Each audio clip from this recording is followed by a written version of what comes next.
अष्टोत्तर शत श्री श्रीमद श्री भक्ति वेदांत स्वामी महाराज श्री प्रभुपाद की जय।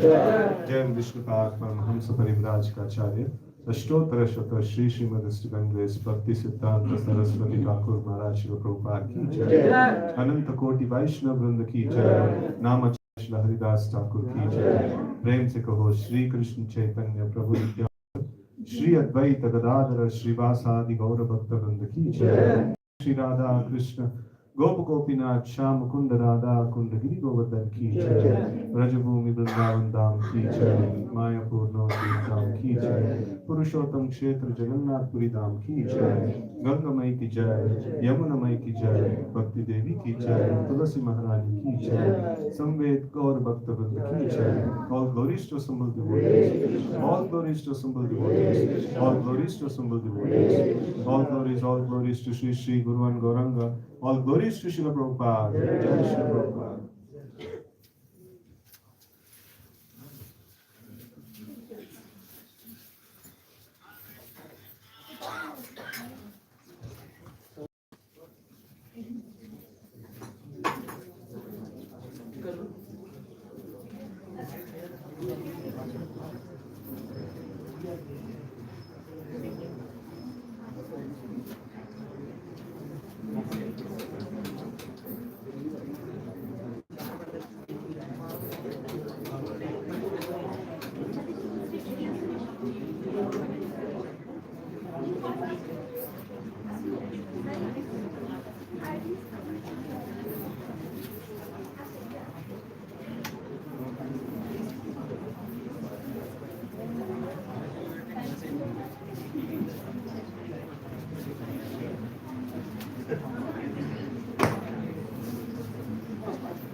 Ram Ram Hare Hare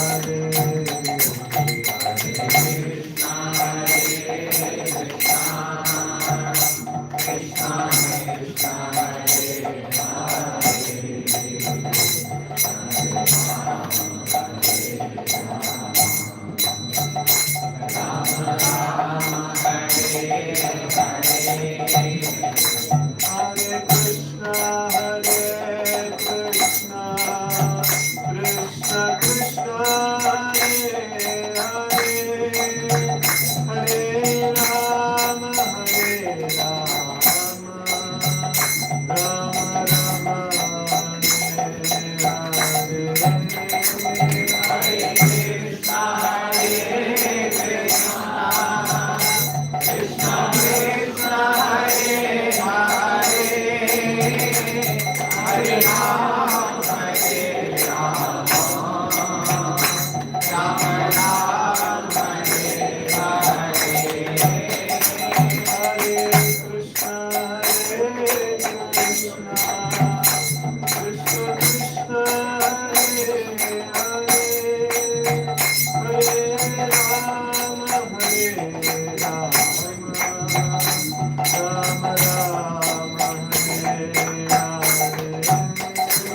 Hare Krishna, Hare Krishna, Krishna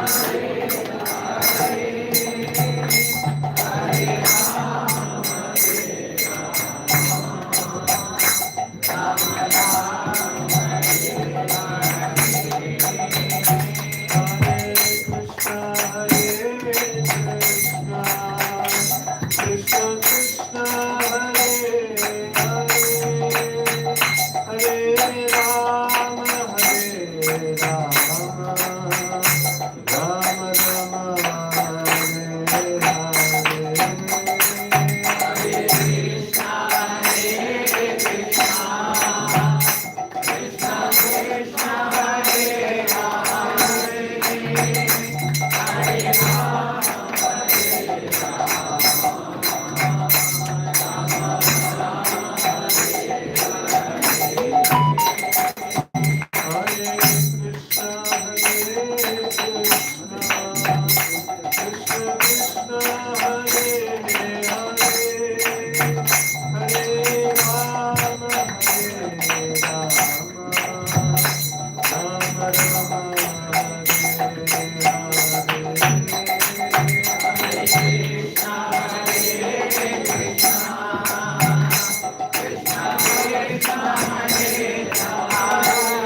Hare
Hare Krishna.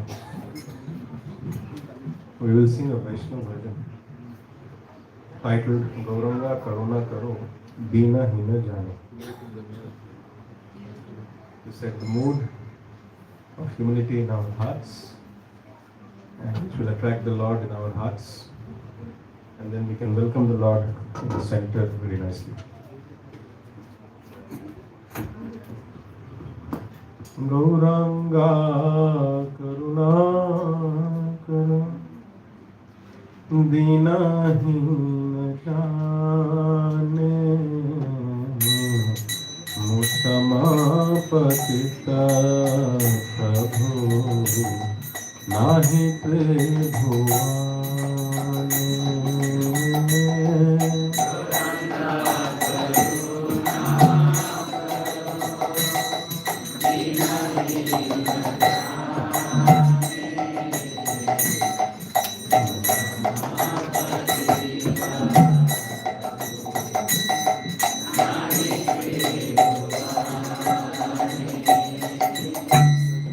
Gauranga Karuna Karo Dina Hina Jane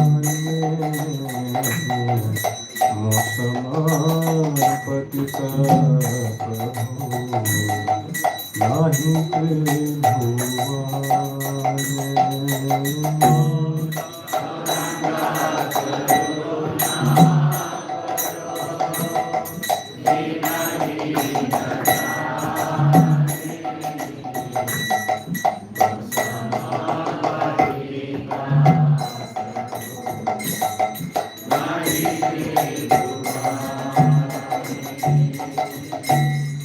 Dante Trena Dhari Gaura Daki hai tumhara Kripa Koriesho Hridoya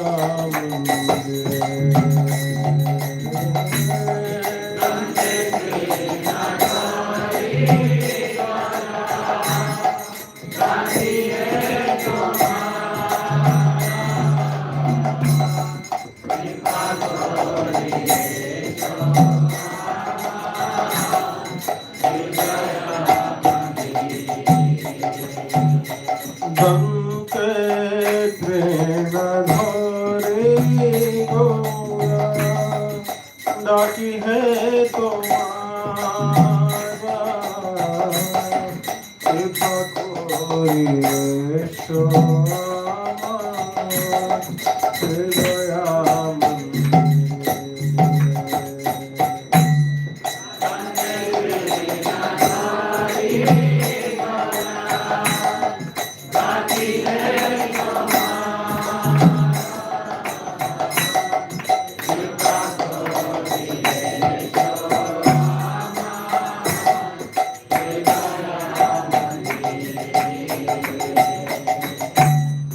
Jadi doya na koribe Pati pagpiya Pavana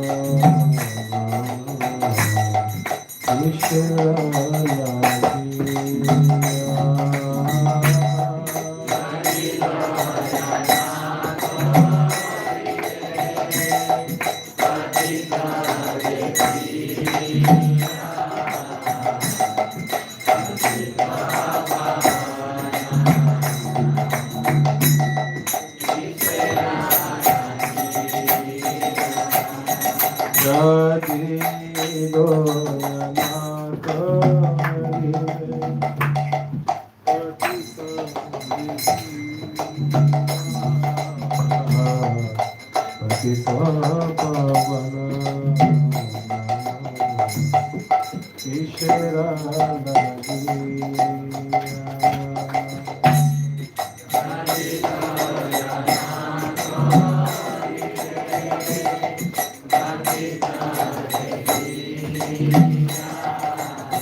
Hare Krishna.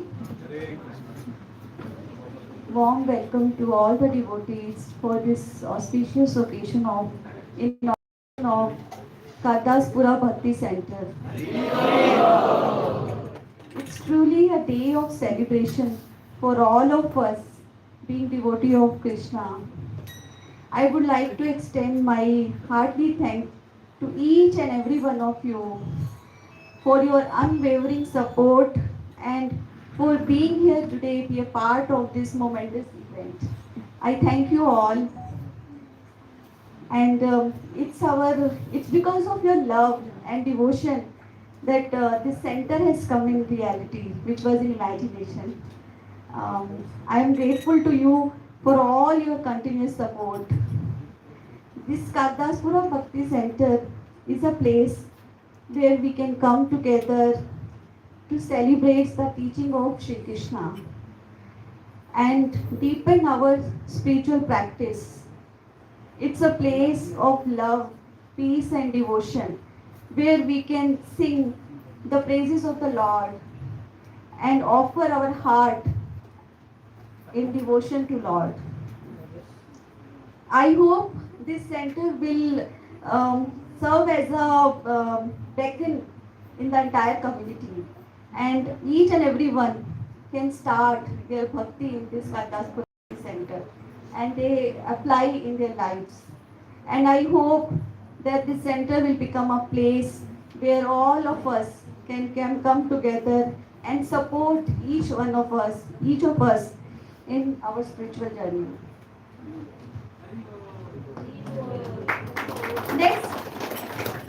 Let's raise our hands and raise our hands in voices in joy and happiness in the celebration of Kardaspura Bhakti Center. Hare Krishna, Krishna Krishna, Hare Hare, Hare Ram, Ram Ram, Hare Hare. Thank you everyone, and we will welcome Vardha Krishna Prabhuji, the excellent HPL Layout Temple. So, Prabhuji. Hare Krishna. Okay. So, we welcome Harshita our guest, Vardha Krishna Prabhu here. All of us may be knowing Vardha Krishna Prabhu, and many of us are new. So, let me introduce him to all of you. Of course, material qualifications is by material qualification, what is much great. But that's instead of counting that, I will be counting on Vladimir Krishna's contribution to ISKCON here in Bangalore, as well as his contribution in my personal life.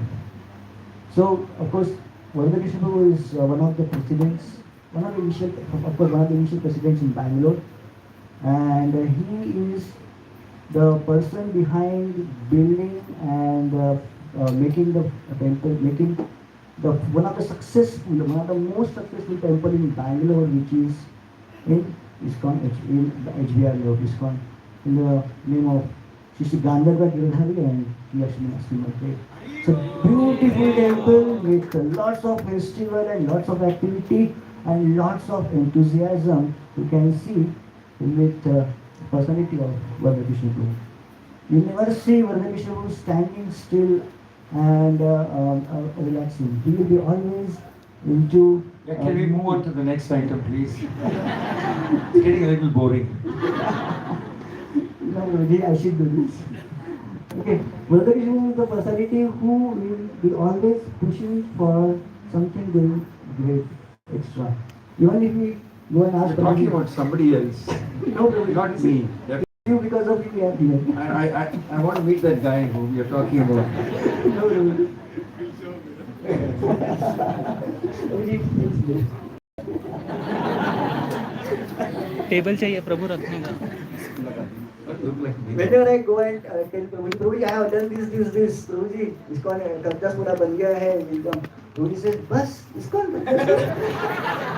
Never satisfied with small things, है ना? So होता है ना, never settle करके. So Prabhuji के लिए perfect है, never settle for less.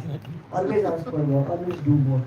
So that is the inspiration. One is the inspiration for always keep going and keep doing more and more in the service of Krishna, service of Srila Prabhupada and the Guru Maharaj. He is a fatherly figure for me. Since my joining of ISKCON HBR layout, that was, many people ask me, Prabhuji, आप पहले किस मंदिर में थे? I wonder, ऐसा नहीं होता. Since I joined ISKCON, there is only one temple and still I am there and continuing in the center of Vardha Krishna Prabhuji. Please ask for him here and there in his guidance, and he is guiding me, he is protecting me from all the dangers and all the obstacles which can come in the life of a brahmachari and in the life of a devotee in ISKCON. And yes, with his blessings and with his inspiration, this center of Kardaspura is stood up. And he has the idea when we should do in this area which is not tracked by anybody else. So his intense desire that something should happen in this particular Kardaspura Seva area. So with his blessing, with his inspiration, this program started. Now it has come to the one of the milestone where I'm giving his blessings and his presence and with his immense desires, this milestone we have achieved. So I will welcome Vardha Krishna Prabhu and I will request all of you to please welcome him with the deep of your heart with chanting of Hare Krishna Mahamantra. Hare Krishna, Krishna Krishna, Hare Hare Ram, Ram Hare Hare. Let us hear a message by Vardha Krishna for this sanctuary. Hare Krishna. Hare Krishna. I also want to welcome my colleague Harikshetra Prabhu. We've been working together like Subandhu for more than 10 years now. Harikshetra Prabhu took that risk and volunteered to develop preaching in the Whitefield area, Marthali, we used to call it Marthali. So he set up the first, I would say, extension center. That was a small house that we took on rent. In 2014, 14 and 15, at that time we took. Then it has slowly grown and then we took, from that building, yeah, we moved to the present place. Present place, like he's in front of that ground, we put that place. And then it has been a very exciting journey after that. And slowly more devotees started joining, Achyut Prabhu, Kartikeya Prabhu Rao, so many others started joining, Koti Prabhu started joining. But I think Nikshat Prabhu in one sense is blessed also that he had the support of some very senior, very mature, senior, experienced devotees like Bandhumara Prabhu, Kishore Prabhu, Sudhir Gopal, Nagaraj, you can go through the line, some Narasimha, Vijay Narasimha Prabhu. So many other senior devotees helped him all the way. So we are very grateful to those devotees also. We are very honored that they stood by and this long journey has happened. So today we were counting and then we found that we're kind of between 11 and 12 centers. I don't know whether there is the Whitefield Center, there is Panatur, then Dalandur, then Sajapur Road, Chennasandra, Kagadaspura, Medihalli, Kerpuram, Manyata, near Manyata we opened one, then Katikenalli and Sanganagar. How much? 2 fingers on the 2 hands are not sufficient. So, I guess. And as I was coming, my team, we had a short meeting. They said that maybe in the next month we should, Krishna willing, we should have another one. We are waiting for Guru Maharaj to come here in April so we can share this data with him, share this information with him. What we didn't include is a new center, the land. So the land also will have a center. ACS also will be managed by Shri Gaura and his team. So that's pretty good, that's pretty remarkable. So I'd like to welcome all my other senior colleagues, also especially welcome Parikshat Prabhu's parents, Srinivasan Prabhu, mother, Vanaja Mata. Amazing couple. I want to heartily welcome them. Ogyana Thimirandasya Jananjana Shalakya Chakshurun Militam Yena Tasmai Shri Gurave Namaha Namo Vishnupadaya Krishna Preshtaya Bhutale Srimate Bhakti Vedanta Swami Nityanamine Namaste Saraswate Deve Gauravani Pracharine Nirvishesha Shunyavadi Paschatya Deshtarine Jai Shri Krishna Chaitanya Prabhu Nityananda Shri Advaita Gadadhara Srivasati Gaura Bhakta Vrinda Hare Krishna, Krishna Krishna, Hare Hare Rama, Rama, Hare Hare. Jai Jai Shri Chaitanya, Jai Nityananda, Jai Advaita Chandra, Jai Gaura Bhakta Vrinda Mukam Karoti Vachalam, Pangum Langayate Girim, Yat Kripata Mahamande, Shri Gurum Dinatarinam, Paramananda Madhavam, Shri Chaitanya Ishwaram. Gurupati Pavan Shri Prabhupada ki Jai, Shri Gandharvika Giridhari Shri Chaitanya Mahaprabhu ki Jai, Sarva Vigna Vinashaka Bhaktavatsal Nrsimhadev Bhagavan ki Jai. Hare Krishna, thank you very much for joining us.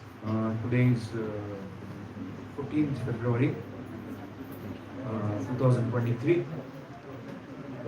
Oh, sorry, I got the wrong date on my watch. Anyway, 12th February 2023, Sunday, the inauguration of the Kardaspura Extension Center.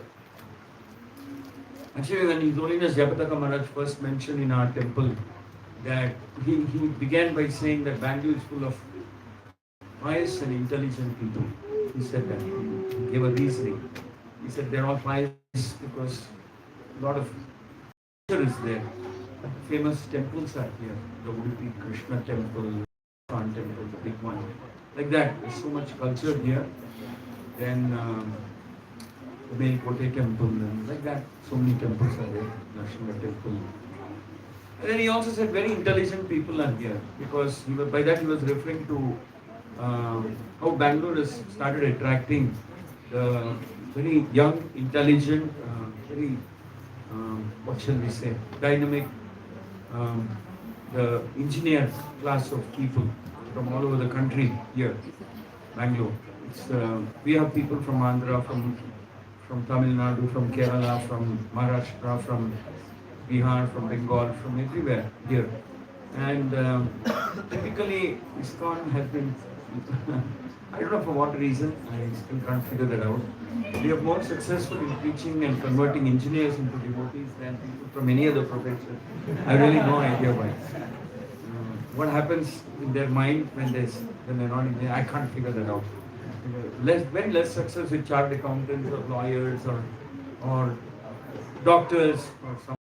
Engineers means that's our prime, shall we say, uh, you know, yes, devotees or donors or whatever.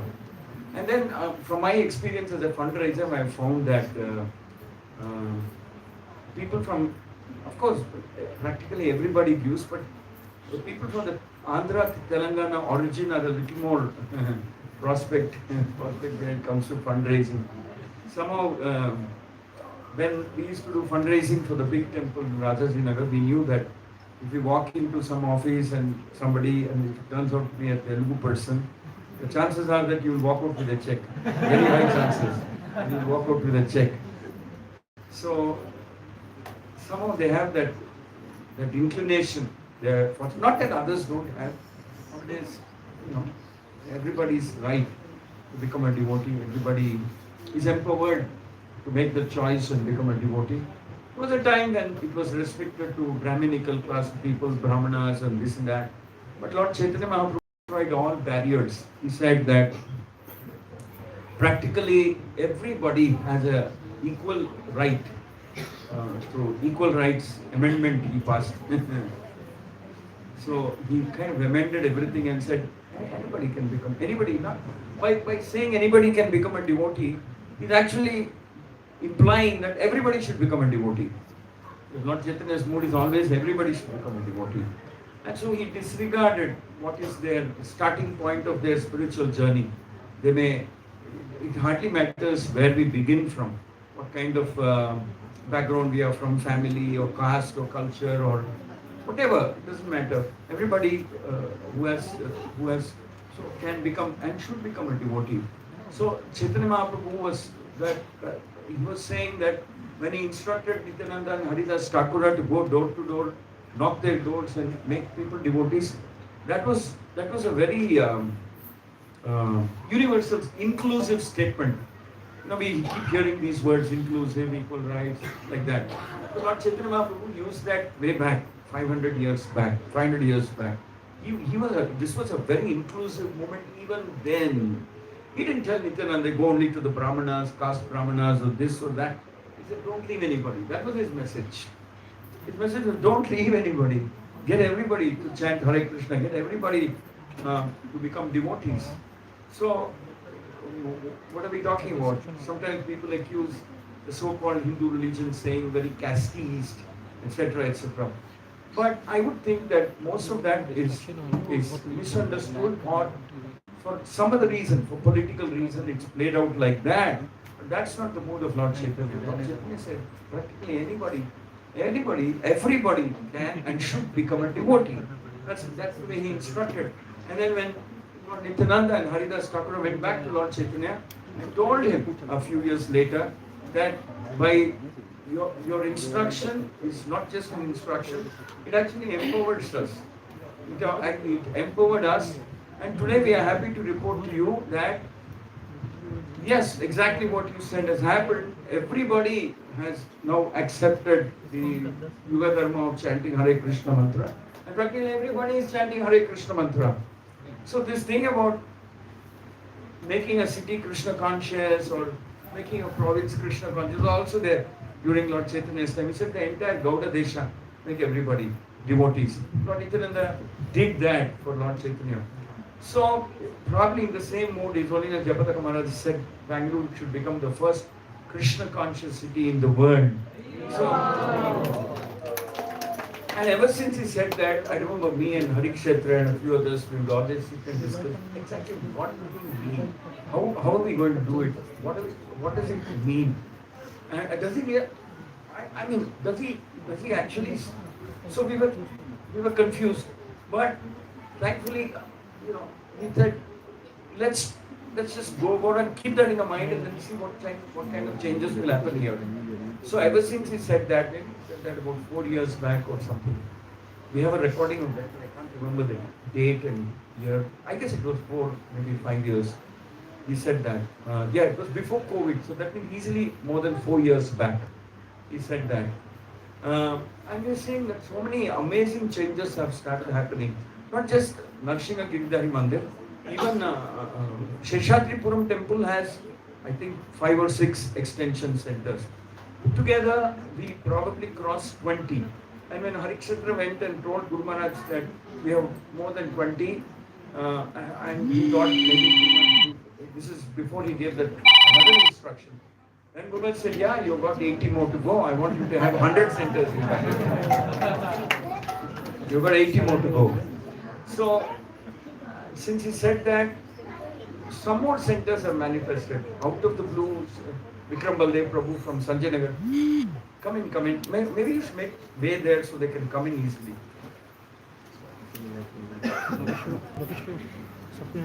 Everybody come in the front a little bit, so.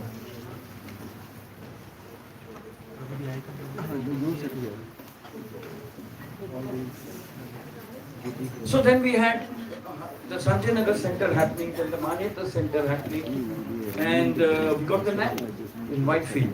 I mean, we finally got the land after so many years of struggle.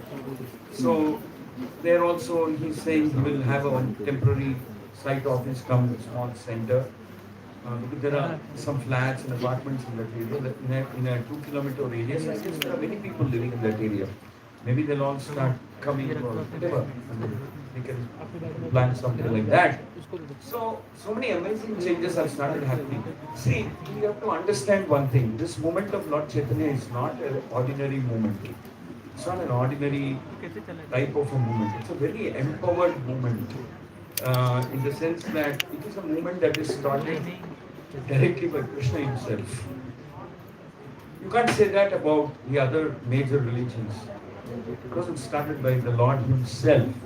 The Lord himself came down, took the form of a devotee, and went door to door, went street to street, inaugurated Sankirtan on the pretext of doing Tirtha Yatra in South India.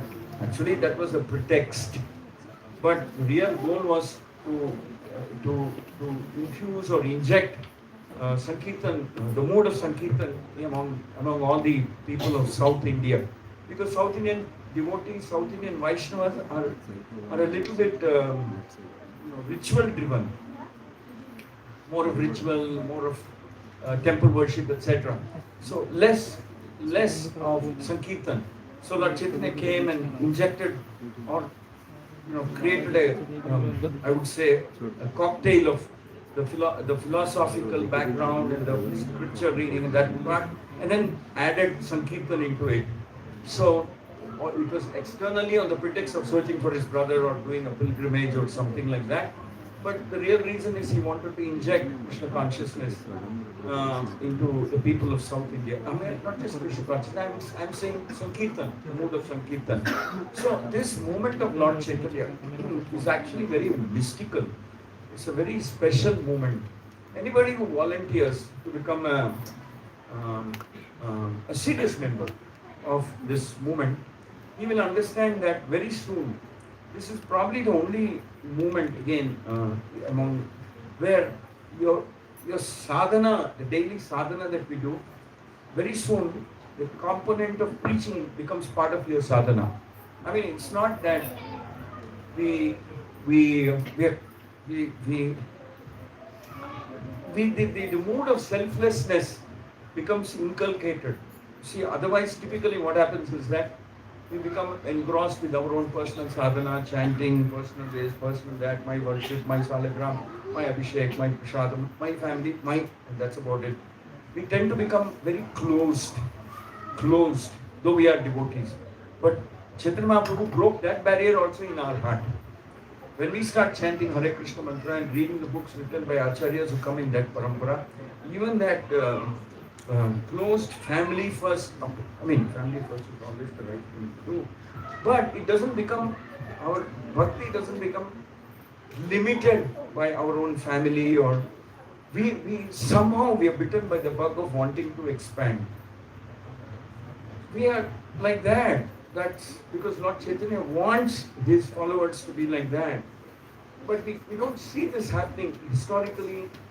Any other religious movement, yeah, they've grown. The Islam has grown, but Islam has grown more by conquest rather than by persuasion or philosophical conversion. More by the other more violent methods. Say, but the Hare Krishnas, you see, for example, Hare Krishnas is so unique that I may be a devotee, but until my children, the next generation, accept and become part of this, accept and start chanting and this, it's not a natural entitlement in the sense that everybody has to make a choice. It's not just superficial thing. Okay, my father is a Hare Krishna devotee, my father is Gaudiya Vaishnava, so I'm also Gaudiya Vaishnava. It doesn't work like that. Your father may be Gaudiya Vaishnava, your uncle may not be, your mother may not be. I mean, all kinds of combinations are there. Unless we accept by conviction, by reading, by conviction, by practice, I cannot call myself a Gaudiya Vaishnava. Gaudiya Vaishnava philosophy is not something that is automatically your right. Just because you're born in a Gaudiya Vaishnava family, you also have to practice, only then you can be called a Gaudiya Vaishnava. So it's an amazing philosophy, it's an amazing moment in the sense that Lord Chaitanya respects your and my independence as well. He says, okay, maybe your father chose my path, became a devotee, chants Hare Krishna, but I want to see what's your choice. So Lord Chaitanya waits for everyone to choose. I want to see what you're up to, what's your choice, what you like to do, so that individual freedom of the living entity, Atma, is protected, is preserved and respected even by Lord Chaitanya. He said, only when you accept me and you also take the chanting and you also become a devotee, then you can claim that you're also a Gaudiya Vaishnava, born to a Gaudiya Vaishnava. Typically, we are all not second generation Gaudiya Vaishnava. I mean, I can speak for most of us. We're all first generation Gaudiya Vaishnava, which means our parents were not necessarily strict devotees or something. We chose this path because we read Prabhupada's books and we read about Lord Chaitanya. So this thing about reading Prabhupada's books and hearing about Lord Chaitanya, this is a very powerful combination in this yuga, in this age. Reading about Lord Chaitanya, following the method shown by Srila Prabhupada, and here reading his books. Reading Prabhupada's books and those books which speak about Lord Chaitanya, Bhagavatam or whatever purports of Srila Prabhupada. And very, very powerful.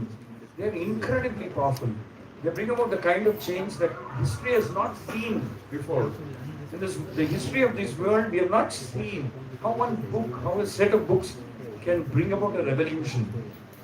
A silent revolution in the hearts of the people. Just a set of books. And now there's no stopping this movement. They just cannot stop it anywhere, even in Russia or China or anywhere. This movement can't be stopped because practically all the books are uploaded on the net, on cloud or whatever, and any people from anywhere can access them and can just study them. I was just meeting some devotee from Saudi Arabia, some devotee who had come. He says, at home, you can't, I mean, there's no policing or censorship of social media. Even in Saudi, they can't do it. It's not so easy. So we can sit at home, hear classes, attend Aarti, attend Kirtan of the temple in Vrindavan or Mayapur or anywhere, wherever you want to log in and attend. So, I mean, that was one final barrier, a country like Saudi. But Chaitanya, in his own unique way, he broke that barrier also. Chaitanya Mahaprabhu doesn't like barriers. He doesn't like any kind of barriers. He wants everybody to be given an opportunity to become a devotee, empowered, encouraged, protected. Not only does you can choose to be a devotee, but Chaitanya says, if you choose to be a devotee, I'll even protect you. I'll even protect you. Now, how does one protect? How does Lord Chaitanya protect devotees? Lord Chaitanya protects devotees primarily through this mechanism called satsang. Satsang means when like-minded devotees sit together, chant, read, have satsang, celebrate, perform arati, take prasad. That's a very, very strong protection. I mean, protection means what? Protection from Maya. Protection means from straying away. So Lord Chaitanya built this whole Namahatta philosophy of Namahatta Bhakti Viksha, small centers.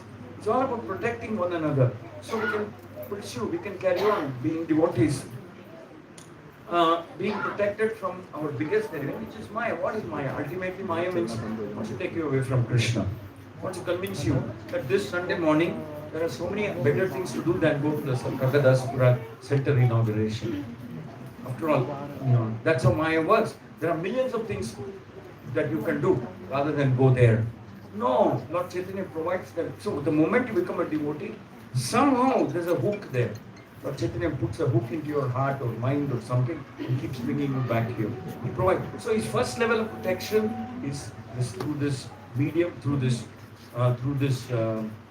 format of satsang, and the next is sadhana. Lord Chaitanya, the moment you become a little bit disciplined in your spiritual life, you get the next level of protection from whatever distractions or diversions. So first is satsang, then you perform your sadhana, then you get the next level of protection.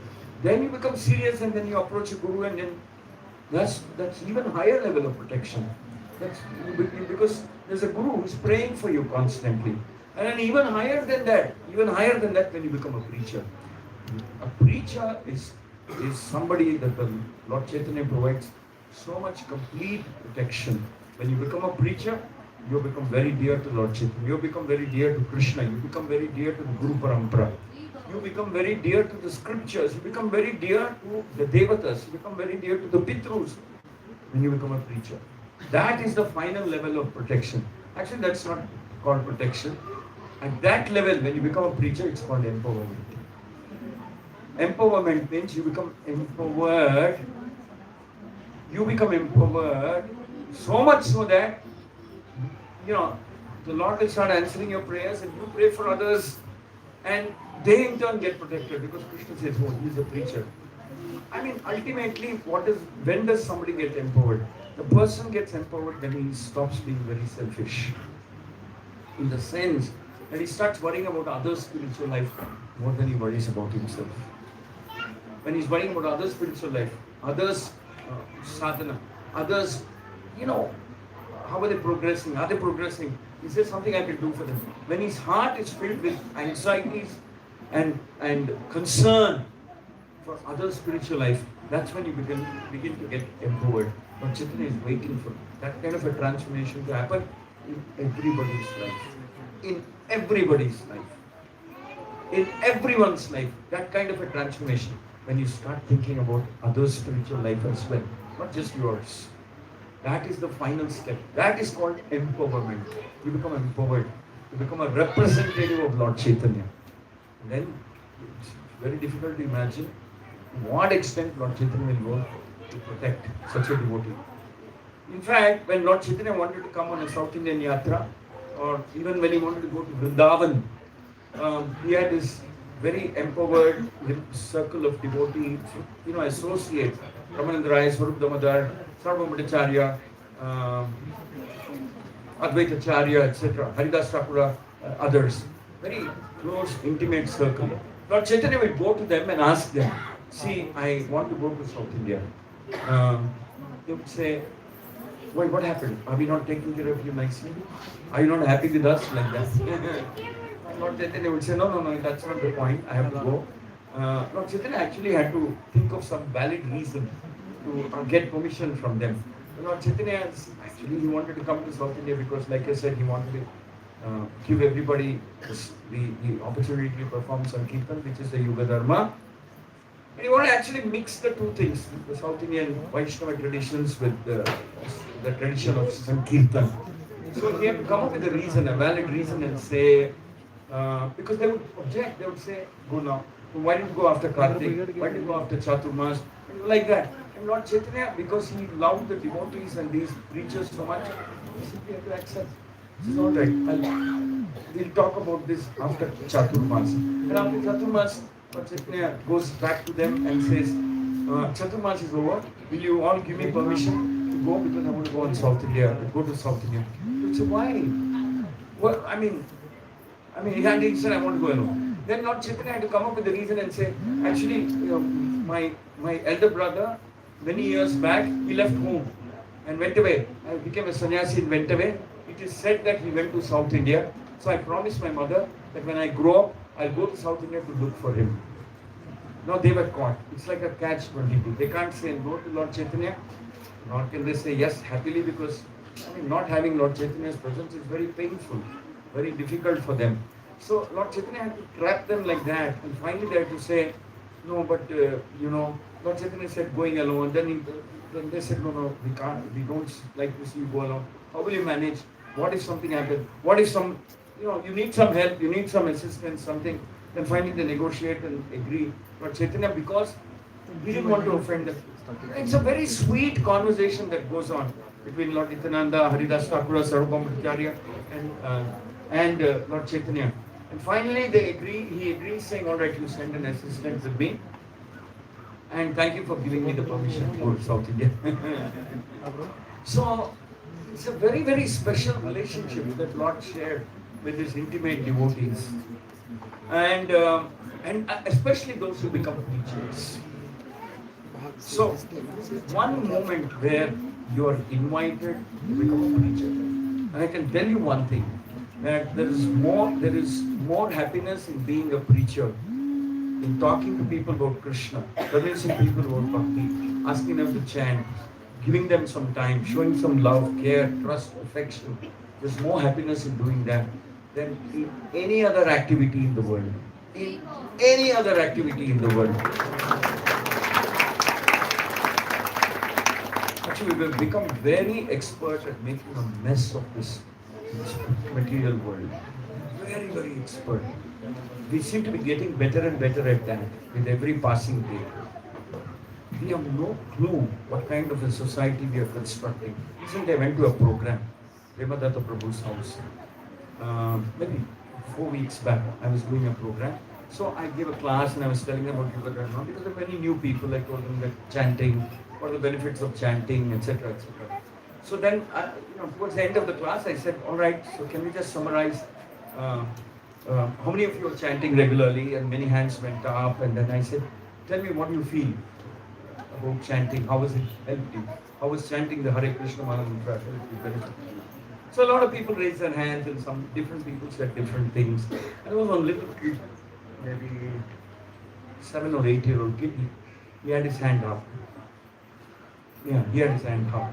So after, kept his hand up, then I was reluctant. I said, all right, now, you have something to say? Towards the end, I gave him a chance. Then he stood up and he looked at me, and 7-year-old kid, 7, 8-year-old kid. He looked at me and said, I chant every day. I like to chant. Then I said, yeah, why? How does it help you? He told me that I chant every day because when I chant, I know how to manage my stress. I said, we are building an amazing society now. So I said, can you explain? Then he said, no, I and I also asked him, so where does this whole stress come from? Then he looked this way and that way, and I could make out he's looking at his parents, how they will react. Then he said, I get a lot of stress from at school, my friends, and then, then he was hesitating, then said, no, parents also, like that. So he said, so I chant Hare Krishna because it helps me manage my stress. I thought that was some lesson for me, what kind of a society we are building, how expert we are becoming at messing up our lives in the lives of young, innocent children. Now you can imagine how much Krishna consciousness is required in this world. A 7-year-old kid raises his hand up and in an assembly openly says, I chant because it helps me manage. Then I thought that was the end of it. Everybody looked at him, and then I got a chance to reinforce saying, there's a sense of urgency. We should all uh, reach more, get more people to chant Hare Krishna, etc., etc. And then a smaller kid than that raised her hand. She was about 4.5 or 5 years. You can check with Premadasa. It happened in Mahendra Prajapati's house. But Premadasa, it was a program organized by them. A little smaller than that, maybe 4.5 to 5 years. Her hand went up. So then I said, so you have something to say? She said, I also chant Hare Krishna. I said, very good. So how does chanting Hare Krishna help you? Believe me, 4.5, 5-year-old kid told me, stood up and told in that group, she said, I chant Hare Krishna because it helps me manage my anger. I said, this is something I never really. So we should look at preaching opportunities with a sense of urgency also. Because imagine if they grow up.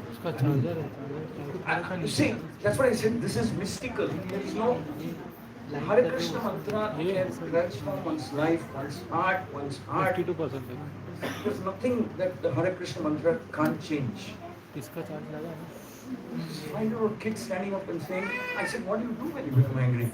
She said, I just close my eyes and loudly chant Hare Krishna mantra 2 times or 3 times, then my anger subsides. That's how I'm going to manage. So imagine the kind of world we are creating. We are actually becoming, Narada Muni said, Vipada Pashu, 2-legged animals. We are becoming cruel, we are becoming heartless, we are becoming very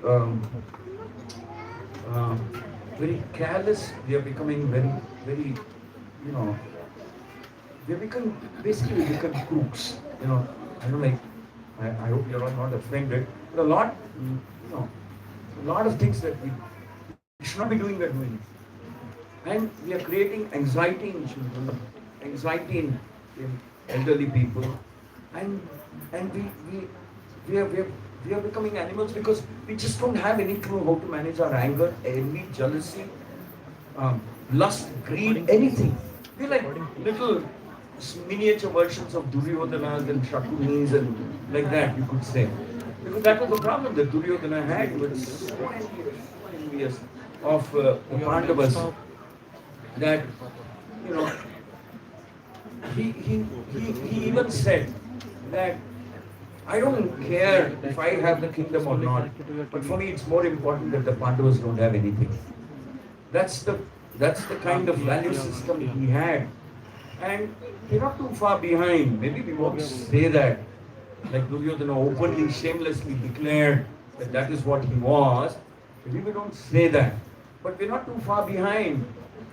Our only hope is chanting Hare Krishna. Our only hope is embrace the lotus feet of Sri Chaitanya Mahaprabhu, Srila Prabhupada, and people who come in that kind of a parampara. The world is waiting for us. Little children are waiting for us. The 5-year-olds and 7-year-olds are waiting for us to open more centers, to have more festivals, and to have more, to give them chance, to hear them out and show some love and care for them. We don't do a very good job of taking care of children. Somehow, after this incident, it's there in my mind that, when even in the temple, we should do something more responsibly. With more responsibility, we should do something for these children. Because they also want. It's just that we don't have the patience or whatever. But maybe it's a good lesson for all of us managers to start thinking about how we can take care of our children, give them also an opportunity to become devotees, give them some time, give them a place, listen to them, hear them out and provide them an opportunity and empower them also. Like that. It's something that leaders have. We can't make Bangalore the first Krishna conscious city unless we get this right. How do we treat the children who come into Krishna consciousness because parents like Krishna consciousness? How do we actually respect them? How do we give them quality time, give them a chance, give them a path to grow spiritually? this is something that we have to have to focus on, because well, we may even, they may, if all that we have is that they just play around in the temple compound or something, wait for prasadam time, I don't think they're doing a good job. We should be more responsible. But that's a different topic altogether. So here in Bangalore, Zone Japataka Maharaj said that there are nice people, there are intelligent people. And so there is a responsibility. All wise, intelligent people have a responsibility. First is to accept, read, understand and accept this philosophy of Sankirtan. Basic stuff. There are 4 yugas. Every yuga there is one specific method by which you become more Krishna conscious. You show your devotion. Kali Yuga is Harinam Sankirtan. Of course, Harinam Sankirtan. Kirtan means, the word Kirtana literally means appreciate, glorify. So we also do Kirtan, but we also have to read glorification of Krishna, glorification of his Leelas, glorification of the devotees of Krishna, his pastimes, understand his pastimes. So we have to read, we have to understand, we have to chant, and we have to have satsangs. Satsang is because ultimately, see, we have to hold each other's hand and take everybody on the path of bhakti. It's very important that, because there are times when everybody goes through ups and downs. There are periods of low, you know what? When we are, material world is like that. So there are times when we are down. So it's so nice if someone calls you up and asks you, "Hey Haribol, I didn't see you today. What happened?" Like just today I discovered there was one person who used to come to the temple practically 2-3 times a week, and every Sunday, inevitably, young lady who got married recently. She didn't come the last 2-3 weeks. So I just inquired with a friend what happened. And then I found out that she's going through some serious domestic, in-law related problem or something like that. And she's so completely depressed, and she doesn't want to answer phone calls, and not showing up and not coming out, not coming to the temple. She's terribly disturbed, like that. So then I realized that, so when we have this Bhakti Riksha caregiving mechanism, or the intention to give care, somebody can call, visit her. So ultimately, we have to build a community that cares, trusts, cares, and supports each other, holds hand, and takes, we take everybody with us together when we become devotees. We try and take everybody with us. Because Lord Chaitanya said, don't leave anybody. Everybody should become devotee. So how does that happen? Some people are philosophically convinced. Some people are convinced because not just convinced so easily, but they keep coming. See, our philosophy is good. But if you want, first time people come because of the philosophy. The very intelligent rabbinical class, maybe they'll come even otherwise also. But most of us, we come because we have a friend there. Because we have friends in the temple. We have people who care for us, people who speak to us, people who are affectionate to us, people who call me and say, hey, what happened? You didn't come. Something wrong? Can I help you? So that common is so important and necessary. It's so important and necessary. So that's why we break up into smaller groups called Bhakti Rikshas. So 15 to 20 people in a group. And someone doesn't turn up and we call. Imagine one person doesn't turn up, 90 people call or send a message saying, hey, what happened? Something wrong? Can I help you? So, everybody likes to receive some love, affection, attention, and everybody likes to know that he or she is liked the way she is, accepted and liked the way she is, the way he or she is. So the principle of Lord Chaitanya's movement is that show care for each other, accept them for whatever they are. Don't look too much at their mistakes. When they perform bhakti, sadhana, and they chant and they preach, automatically those things get corrected. Automatically. So try as much as possible to extend the loving hand of friendship to as many people, to all people in your group. Be accommodative, be inclusive. People will have problems. All of us have problems. So there is this whole Christian statement which says, do unto your neighbor, do unto others as you would like others to do unto you. So be nice to them. So this one thing, the moment if it has to grow in Bangalore, in Karnataka, or for that matter anywhere in the world, Just can't grow on the strength of philosophy. It grows on the shoulders of the devotees. That means shoulders of all of you. All of you. You have to be a responsible devotee, which means a devotee who cares, who shares, who gives time, who's serious, who's responsible, who's committed, and who's disciplined. Who's also disciplined. If you do all this, you can conquer two of your biggest enemies, lust and envy. Lust, envy, of course, anger, greed also, but lust and envy are very difficult to conquer. But if you get these things right, then you have a chance, a good chance.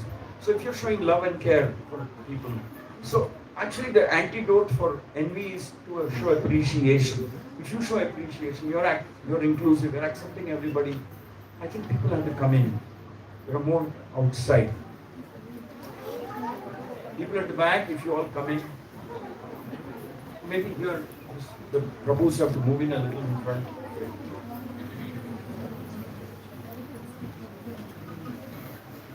I'm thrilled. First day, first show, house full. So the movement, if it has to grow, it has to grow on the shoulders of all of you. The books are distributed, temples are built, but people come, there has to be somebody who will talk to them and say, hey, everyone, Hare Krishna, nice to you. Is this the first time you're coming? You like the temple? Where do you come from? What do you do? Unless we have time for them, quality time for them, we talk to them, we give them prasadam, just the books alone, will bring them to the temple, building to ISKCON. But there has to be somebody who will hold their hand as soon as they walk in and show them some love and care. That is what Lord Chaitanya's movement does. That is what, because I've been to other Vaishnava months. You'll be surprised to hear their philosophy. They will say, why we should preach? When his time comes, he will come and become a devotee. I don't know. I think I became a devotee before my time came or something, because someone extended a hand of friendship to me. Gave me time, spoke to me, took me, allowed me to spend a few weekends in the temple. Just one young student and showing a little interest, gave me a room and said, spend a weekend here, check for yourself. So, first time when I stayed in a temple, I remember when they told me that the Mangalarti happens at 4:30, I immediately popped up an excuse saying, actually, my hotel where I'm staying, not too far away, I'll try and come. I said, no, you'll never come if you're staying in a hotel. Actually, I want to thank that devotee who convinced me. He said, come stay here. Then I said, 4:30. They said, don't worry, you sleep. Just, I'll come at 4:28, knock your door. You just wake up, come, sit in one corner, watch the Mangalarti. I said, thank you very much, because it was, I couldn't even imagine people get up that early, 4 o'clock or 3:45 or something like that. But believe me, that's exactly what he did. Knocked my door at 4:28. Me and my friend, two of us were there sleeping in that room. He gave us a room. He was a temple president in ISKCON Hyderabad. He gave us a room. Came 4:28, knocked the door, took me down the stairs. He said, just find some corner, sit down. Doesn't matter. Don't worry about anything. Just watch. So we just watched. That was the first Mangalarti I attended in my life. And then I saw the devotees were singing and there was an arti going on. They were so peaceful. They were so happy. After that, he said, maybe you can go take a bath or something, come back. And then I came back after half an hour or something like that. Anyway, after the Mangalarti, I became so wide awake that first time in my life I'm attending a Mangalarti. I just couldn't sleep. It was too bewildering to watch people sing and dance and chant Ram Tulsi and all that. So I went and had a quick shower, came back. He gave me beads. First time in my life I touched the beads.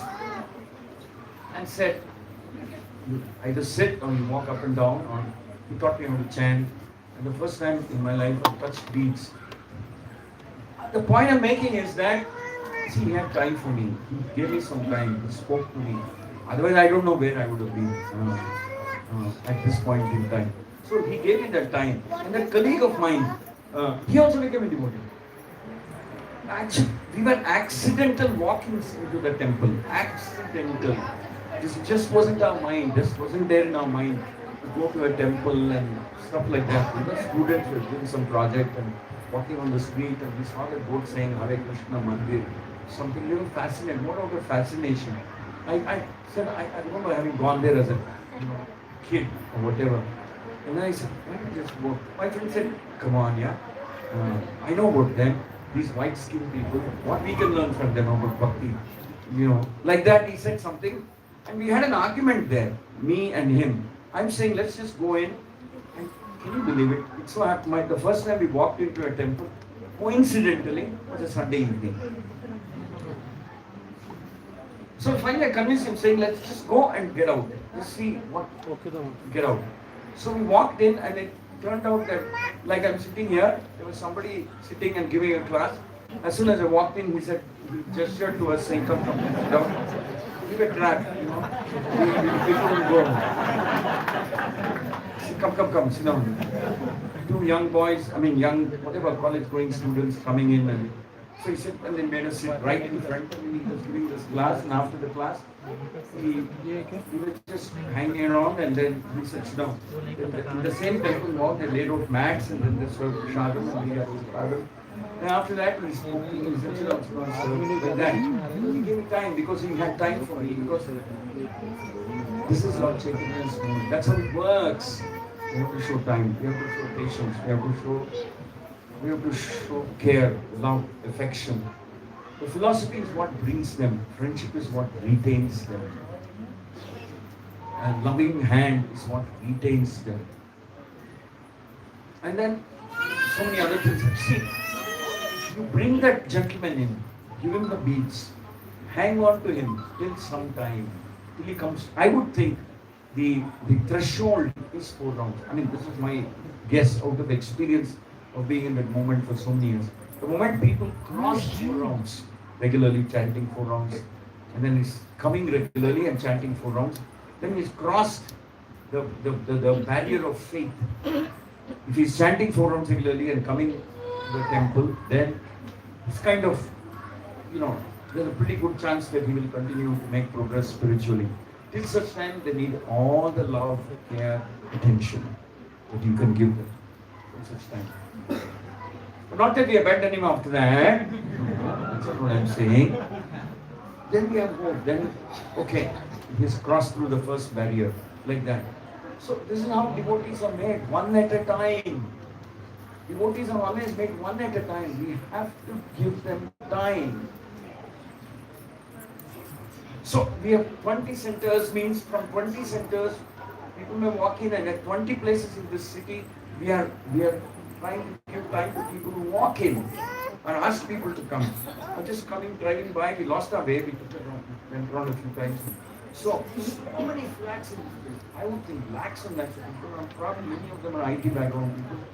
And then, what do they do on a Sunday? This can't be anything better than this. Just have to persistently call them, invite them, be nice to them, give them a nice prasadam, feast, whatever, until they become regular. What else can they do?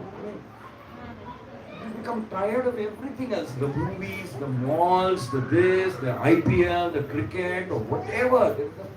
There's a breakdown point. After that, it's not so interesting anymore. But we never get fed up of the Sunday feast or Sunday time with the devotees at the nearest ISKCON center. So, I remember Gurmat once, we had a look at the whole Bangalore map and said, there should be an ISKCON center within 10 or 15 minutes driving time for people of Bangalore, wherever they stay in the city. The nearest ISKCON center should not be more than 10-12 minutes driving time. And given the traffic conditions here today in Bangalore, even that would be, I don't know how easy or how difficult that is to achieve. Har galli mein rakhna padega. That's what it will eventually happen, I guess, if Bangalore has to become a Krishna Park. See, this is a challenge. This is an adventure. This is fun. We have to challenge ourselves. See, can we do it? How do we do it? Is there a way of doing it? Can we be nice to it? Be nice to people who come, everybody who comes. So can we make that the mood of all the devotees of Bangalore? Anybody we come across, be nice to them, be friendly with them, get them in, get them on board, be courteous, hold their hands, bring them in. And then, how do we challenge us? I mean, life is exciting when we have a challenge. This is something which is the biggest challenge of our life. How do we make Bangalore Krishna conscious city? And without challenge, life is dull, boring, monotonous. If every day in your life is like every other day, what's the big deal? Krishna conscious devotee never happens like that. It's exciting. Like I was recently talking to Gopal Krishna Maharaj's disciples, some senior disciples. So they were telling me that he's discharged from the hospital, he's come back to the temple, he's living there. He's slowly started meeting devotees, and they told me the biggest problem we have with handling Maharaj is trying to convince him that he needs to take rest and he's sick at the moment. He's not accepting. Because then I said, how does that work? They said, the moment he accepts that he's sick, then he has to accept restrictions on meeting people or something. So he's saying, no, I'm okay. They tested my heart, they found nothing seriously wrong. So I'm okay because he wants to still continue meeting people. They said it's very difficult to convince him that there is a problem. He's sick. He needs rest or something. He's not. People are not understanding. He doesn't want to accept that, because if he accepts that, then they'll put a whole lot of restrictions. Protocol for meeting, protocol for this, protocol for that, rest so many hours. He doesn't want any of that. He says, till the last breath of my life, whatever, let me just do preaching. Like His Holiness Japataka Maharaj also once said, sometimes devotees are there, they have difficulties, they fall down, whatever. But you take them on the side, counsel them, give them time, whatever, make them stronger. Don't ridicule or insult people because they have some problems in their spiritual life. Never do that, because you don't know what will happen to us. Never ever do that. Make point out difficulties that some devotees are having. Because we don't know whose turn it is next to have some difficulties. So Guru said, take them to the side, like in the battle. If somebody is injured. So they're called injured in action, or whatever. Injured in action. They go, they get ready, and then if they're true blue Kshatriyas, they want to get back to the battle. So the devotees are also like that. Show them some extra care, take care of them, counsel them, support them, and help them become stronger spiritually in every way. Then they'll go back. They want to go back and start preaching again. They want to go back and start preaching again. This is not an ordinary moment. We just have to hold on to each other. We just have to have a proper satsangs. We have to respect one another. We have to have, fixed on the goal. And that goal has to be given by Guru. We can't invent goals. We are lucky. We have a goal that's been given by His Holiness Japataka Maharaj, who is also the GBC for Bangalore, that can absorb us for a few lifetimes to come. I don't know how many lifetimes it's going to take to make Bangalore the first Krishna conscious city. But imagine we are all absorbed on that. We can do things online, we can do more temples, more bhakti centers, more preaching programs, more, I don't know what else, more Govindas. Different things we can do, more women's programs, youth forum, Vaishnavis forum, more programs. I was just thinking the other day, somebody was telling us in some having programs for senior citizens, just retired kind of people, special programs for them. So they can also be encouraged to take responsibility, to do different things. There are so many ways of doing it. India is aging like every other country in the world. The percentage of people who are 60 plus is increasing in this country. But imagine this, we have special programs for them. Nice programs for them, but they're also treated with dignity, and they're given chance to do whatever their potential is. So there are so many exciting ways. All I'm saying is bite into this challenge. It's not just Harikshetra's job or Subandhu's job or somebody else's job to make Bangalore Krishna conscious. Anybody can volunteer and bite into this challenge. Anybody. It's fun, it's exciting, it's adventurous, it's nice. something. See, don't keep your mind too free. It's too free. You know, you tend to lose time, lose focus, and you become dilute. No, challenge yourself. Enroll, volunteer, saying, there's much more I want to do than what I'm doing right now. That's the mood we should have. There's much more I want to do than what I'm doing right now. And by the way, before you know anything, we'll all become old.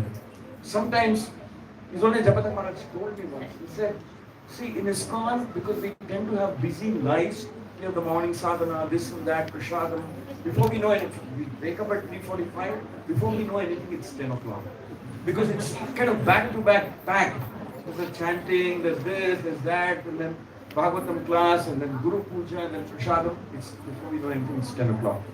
And then we step into the office, there's already somebody waiting to meet you, different things are happening.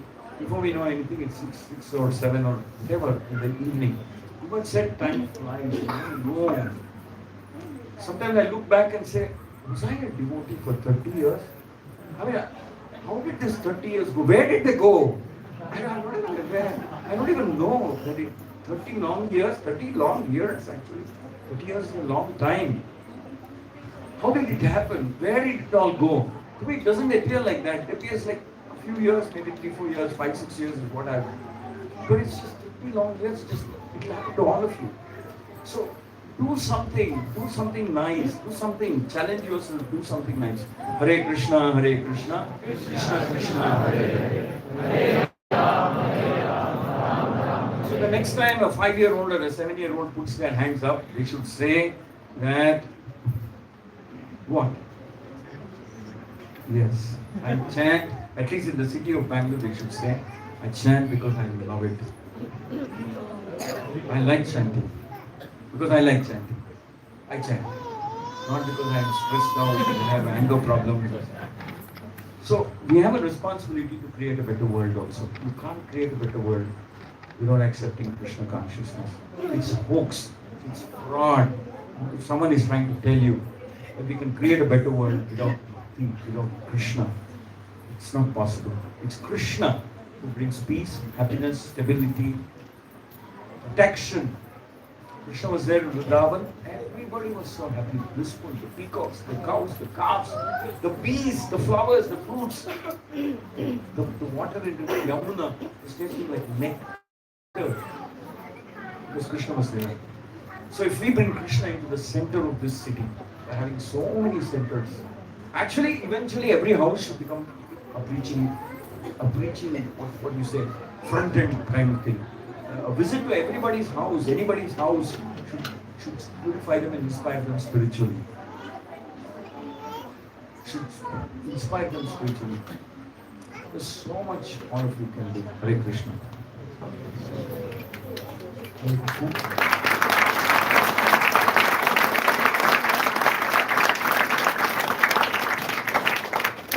Thank you, Prabhuji. And whenever I hear word of Krishna, I get goosebumps. And today also I got.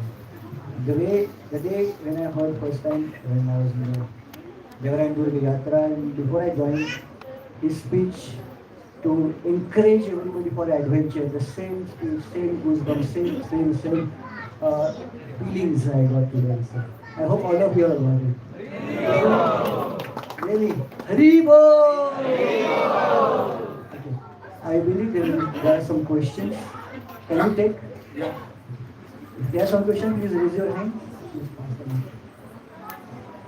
It's on the mic and there another mic. Mother Hare Krishna. Yes. First of all, thank you for sharing your experience of life and really enjoy your accidental conversion of devotees. Thank you very much. I have just two suggestions. One suggestion actually not two. The way we receive this Krishna's system for kids and adults, now it's not, it doesn't belong to the small kids or senior citizens, right? It's for every age. One suggestion from my side is, can't we convert this as an act or play? Everyone can participate, whoever is doing the devotee here, right? That will make everyone aware that, okay, whatever we are listening and hearing, when we are acting, it actually goes inside my mind. This is my thought here. So if something that can be brought in here, I think this will bring more awareness to everyone. You said something. Act of play. Act and play. Act and play. Correct. What do you mean by that?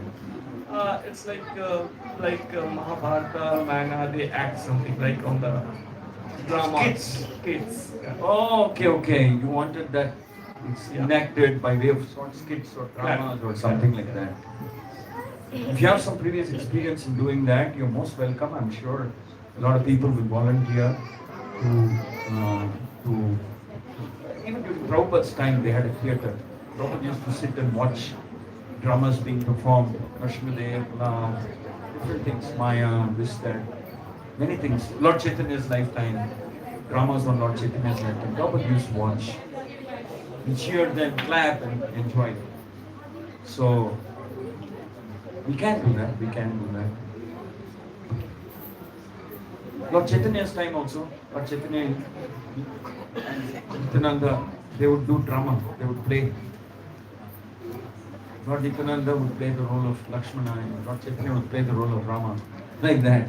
And they would get so involved in those roles that Lakshmana actually fainted one time, Nityananda fainted, like that. Different pastimes like that have happened. They would get so involved in that role. Dramas are a good way of communicating. But there also has to be some structured hearing, Shravanam. But dramas, yes, they have their own impact. They're very powerful. Pastimes of Haridas Thakura, like that. Different things can be done. Good. Thank you. Thank you, Guruji. Any other questions? Please raise your hand. Hare Krishna Guru. Simple question I have. What if your family is not supporting you for bhakti? What if your family is not supporting for bhakti? I will answer this question if you tell me in one way if your family is here, in a very open way if your family is not here. My mother supports me and she's here some again. No, is she here today? Then I have to be very, very careful. See, let me tell you something. There's always somebody who is opposing. There's always some opposing energy. Sometimes it's within the family, sometimes it's colleagues, sometimes it's friends. There's always some opposing force. You have to manage. We don't advise that you fight or quarrel, or argue, or make things very bitter at home or wherever. You have to manage. You should learn how to do things smartly. Sometimes parents have some anxieties. Are you going to leave me and go? Will you become a sannyasi? What will happen to me? Who will take care of me? So parents have that kind of an anxiety. So we have to address that. We have to say, no, I'm a responsible son. I'm going to do that. That will not happen. So we should not have that kind of fear. But at the same time, we should also understand that we should, it may be difficult, it may be tricky, but we also have to protect and preserve our own bhakti, our own Krishna consciousness, our practice, our sadhana, and manage this situation at home. Like, when Yudhishthira was in the forest, there are times when Draupadi and Bhima would criticize him. Maybe in a very respectful way, but they would tell him, because we played the game of dice, yes, today you're in this forest for 12 years. And then one more year is Ajnatavas. Had it not been for your addiction to the game of dice, our lives would have been different. Today, you see how we all got cheated, and you still, all that is left for you is this title called Dharma Raja, Dharma Putra, great righteous person. But what else is there? Everything else that you had, Duryodhana is enjoying. And look what's happened to you. So it's very nice. It's a nice lesson for all of us to learn. Yudhishthira never got provoked. He never ever got provoked. He heard them out. whatever they had to say. He heard them out very patiently, listened to them, and reasoned with them. He reasoned out with them. He said that I'm bound by the rules of dharma. I'm bound. I have to act. Because being a king, if I don't act as per dharma, as per truthfulness, as per virtue, as per righteousness, then what is the hope for people in this country? Or who will they follow? They look up to the king as a role model. So I am bound. And I had to play this game of dice because it was ordered, personally ordered by Dhritarashtra. If I were to refuse Dhritarashtra's order, it would be like a very serious breach of etiquette in our family, in our parampara, in our whatever, in our dynasty. Right? Disrespected the order of the king, disrespected an elder in the family by not playing. So I was bound by actor. So he reasoned out with them. He spoke to them. He explained to them. And then Bhima also was pretty upset. He said, all right, I accept what you're saying, but now why don't you give me an order saying that go and see, they cheated you. They cheated you. So they actually stole the kingdom by fraudulent means. So you don't have to be righteous to those who cheated you. Yudhishthira says, whether you like it or not, I agreed, I committed myself. I agreed that I would spend worthless money on the forest. Then Bhima said, I don't think you can call that virtue. I would call it weakness. Bhima uses that word, says, I'll call it weakness. You're being weak, you don't have faith in me. Just let me go. Release me. I will go. In one day's time, I'll do what I know best. I just finish them off, and then we can. You've been cheated, and you don't act weak. I am there with you, like that.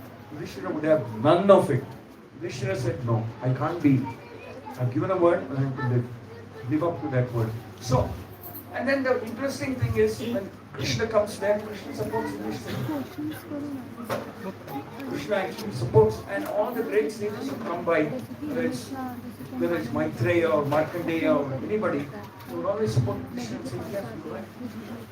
So, he never got provoked. So, in family, in situation, the Lord actually, Krishna had a Bhima and Draupadi to take care of, to manage. But he did it very expertly, lovingly, very affectionately, because he understood that Bhima was so determined to see Yudhishthira as the king, which is why he was saying all that. But he was crossing the limits of dharma. So Yudhishthira did his role, preached to Bhima, counseled him, and pacified him. So we have to be like that. A Krishna conscious devotee has to be smart. We need to be smart at the workplace, with neighbors, with family, with us. And you know what? You're saying sometimes family opposes. Actually, our biggest problem, biggest opposition, biggest enemy is within us. You have to understand that also. It's within us. Our own weakness, our own whatever, laziness, our own different things, kama, krodha, lobha, moha, bhaya, everything. This is our real problem in life. Being inconsistent or whatever. So that is the biggest problem. As long as you are careful, you check with some elders, check with some senior devotees. They'll tell you how we can, by giving some examples, they'll tell you how you can be more tactful or something. But we cannot give up Krishna consciousness for anybody's sake.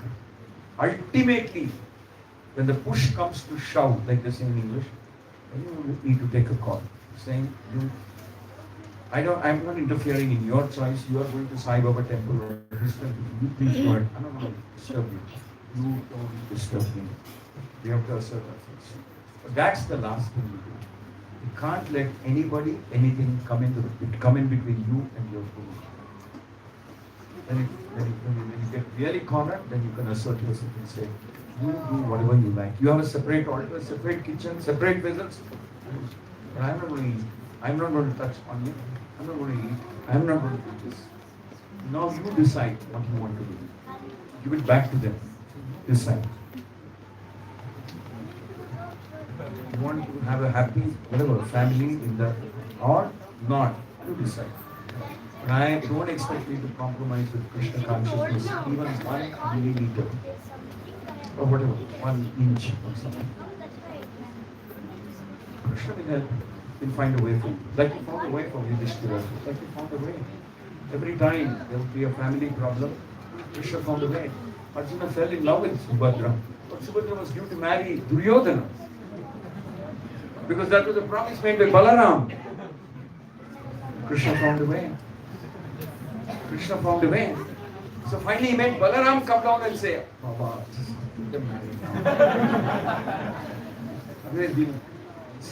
We'll face a we'll be ridiculed as Yadu dynasty and couldn't take care of our sister. It's fun how Krishna orchestrates the whole thing. It's amazing how he orchestrates the whole thing. And finally, Balaram is forced to say, just get them here.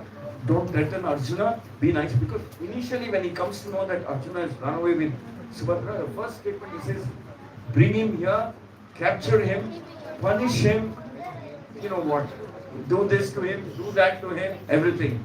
But in the end, after Krishna speaks, for about half an hour, whatever, there's an amazing, very hilarious conversation between Balaram, Krishna, Vasudeva, and few other people. All Yadu dynasty people. Krishna chooses that day, are half drunk on that day. They drink somaras because there's some festival, they all drink somaras on that day. They're all so tipsy. They're all so tipsy, you know. So Krishna chooses that day and says what to do. And finally Balaram will say, just get them, bring them here, get them married. Like that. So family problems will be there. That's why some people chose not to have families.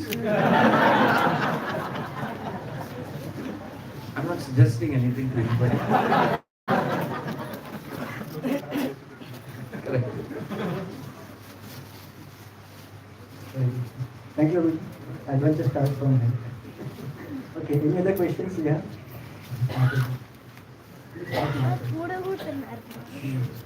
Hare Krishna. Thank you very much for sharing your realizations and inspiring us to preach more and more. Thank you. So, first I have one clarification or doubt. So, when Guru Maharaj says to make Bangalore a first Krishna conscious city in the world, so when immediately I get the doubt that what about Vrindavan, Mayapur, where everyone is chanting Hare Krishna, all it can do this. So, what does it mean, Guru Maharaj saying Bangalore first Krishna conscious city? Well,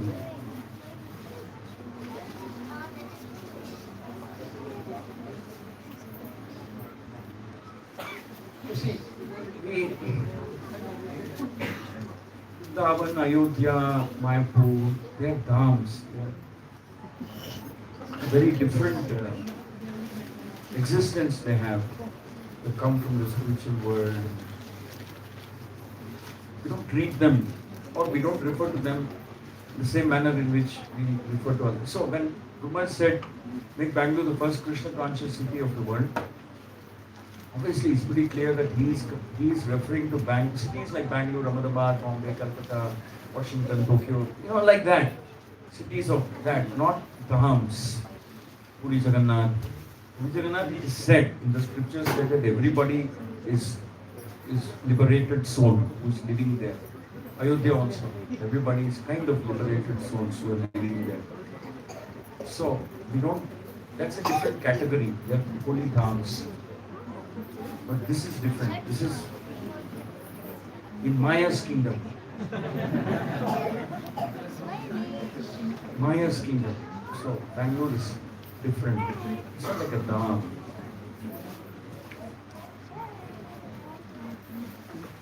There's nothing spiritual about Bangalore actually. You can't compare Bangalore with Vrindavan or Mayapur or Puri Jagannath or something. One walk down the street on December 31st in MG Road and whatever that road or this road, then you'll start doubting whether, you know, what kind of a hellish planet you're living in or something like that. This is not. Bangalore has a crazy part also. Very, very crazy part. So we're comparing Bangalore. It's like apples to apples, oranges. Apples can't be compared to oranges. They're dhams. We're comparing apples. All right? Okay. Some other thing had a question. Hare Krishna Prabhuji. Lovely, thank you first of all for providing us the guidance and sharing your experience. Prabhuji, my query was regarding the Gita AI, which is nowadays trend actually. So people are looking for shortcuts, and is it so easy for them to have access to Gita, Bhagavad Gita, the Gita AI, the Chat GPT, the Chat GPT is Chat GPT, something, huh? Gita AI, Prabhuji. I'll also share my experience. So I actually had asked one or two questions in that GPT, the Gita AI. And then later on I asked Krishna, how old are you? It said that I'll answer only the queries pertaining to Bhagavad Gita. So I wanted to know what are your views on the Gita AI. No. What was the question you asked? Prabhuji, I want to know what are your views on the Chat GPT, the Gita AI, the Gita artificial intelligence, which has been designed by Correct. I'll only say wait for a while. I'm sure devotees will put together a Chat GPT or GPT based on Prabhupada's Gita. Then you can access it. You can converse with it. Wait till devotees put together something. Non-devotees, no, I don't have any faith. No. See, it has no parampara connection. So, I don't know. I have really no idea whether it will have any serious impact or something. But one thing for sure, it can probably make Gita more, what shall we say, trending topic. Yeah, buzzword, trending, they say which reel is trending. So Gita will be trending, which is in one sense good. So wait till the devotees put together something. See, the parampara connection is very important. There is purity there, there is empowerment there. There is Lord Chaitanya's mood is there. In that purports Srila Prabhupada has written, Lord Chaitanya's mood is there. Big difference. Very big difference. People can read the Gita and still not become a devotee, still not accept Krishna at all as God. I mean, so what do we gain with that kind of reading Gita? So you have to wait for the devotee touch, which is why I said people may come in out of curiosity or something. Someone has to hold their hand as soon as they come in. How many of you became devotee because someone was nice to you? You tell me, raise your hands. Someone along the way was nice to you, gave you time, spoke to you. A lot of Matajis, no hands going up. So how did you all land up here then?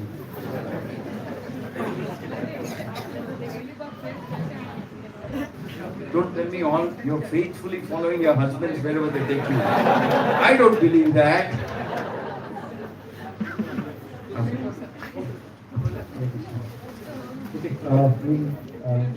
Complete the question session. I would like to thank Prabhuji because I have heard so many pastimes, numerous pastimes whenever we speak with Prabhuji and he tells. But every time we tell a new pastimes. Today, first time we heard how he came into Krishna consciousness. This is the first time I was fortunate to hear it all along with you. Thank you.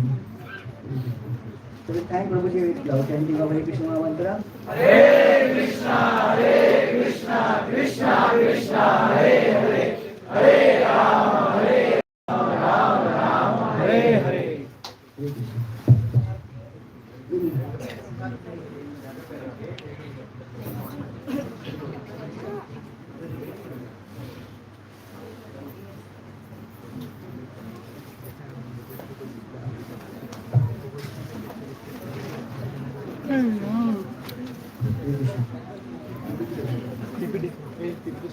Okay, so we will quickly, Prabhuji is here, just present our preaching reports, our center started.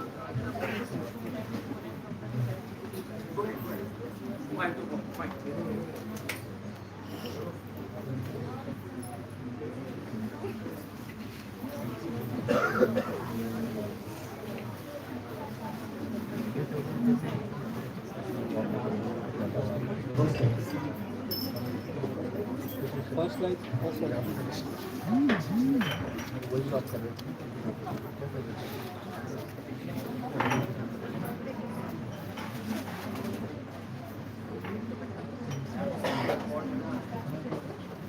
Okay. So We started our Krishna conscious journey of ISKCON Kadraspura almost 5-6 years back, 5-6 months back, not years. And this is this small journey that was so eventful. We have just captured some events here and together that. First day, Harishchandra Guru and Vasudha Guru was speaking and discussing, hey, we should do something into this area. But the question, Harishchandra Guru and Vasudha Guru, they are all different. And they want to do something to capture the area. We started from different bhakti centers. They wanted to start something in this area. We will do this. They found only one guy who is useless. Jobless. It's okay, we'll send him there. So they said, okay. So they called me, both of them, and said, okay, Kadraspura mein kuch na kuch karna. Kadraspura something kind of in this area, between Old Airport Road, Old Madras Road. इसके पीछे कुछ करना है तो मुर्गे पहले and I started searching and all. I found a wonderful devotees here in this area. समझ में करें हर्षा प्राइड में बहुत सारे devotees हैं. कविता माता जी, गरुआ माता जी, वचना माता जी, everybody was there around and okay. So let us do something around Kadraspura. I went and visited and started finding strategies what to do. Then started doing first of all ना कुछ ना कुछ धमाल करनी है. फिर धमाल कैसे करेंगे? The first grand Janmashtami in Kadraspura. This is the strategy I should do. Do a Janmashtami and start Bhakti Center. Do a Janmashtami, start Bhakti Center. Everywhere they do. The same thing, everywhere wherever they Ganamangala they started Janmashtami, they did. They center side of Bhakti Center. We did 1 or 2 years maybe. That's all. So this was the inspiration by the first part we continued. So we started house programs one by one.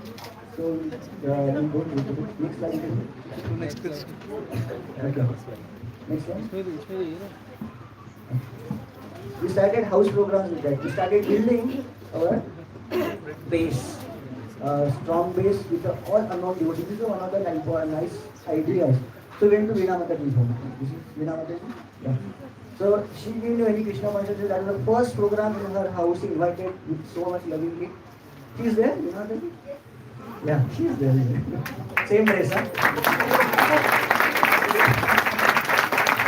So like that, Veena Mataji, after many devotees houses we went and feed our programs. So जिसके घर में house program हुआ वो strong devotees बन गए.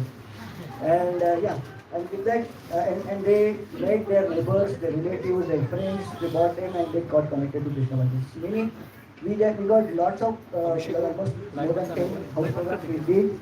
And we had attendance almost 50 around there. Next slide. And we did some Nagar Kirtans. And with that, we got some awareness here. The teams. And of course, I think that was a we used to do the Nagar Kirtan in this area, but this was the first time that all the devotees came together and did Nagar Kirtan. Team from temple, we should be around somewhere here.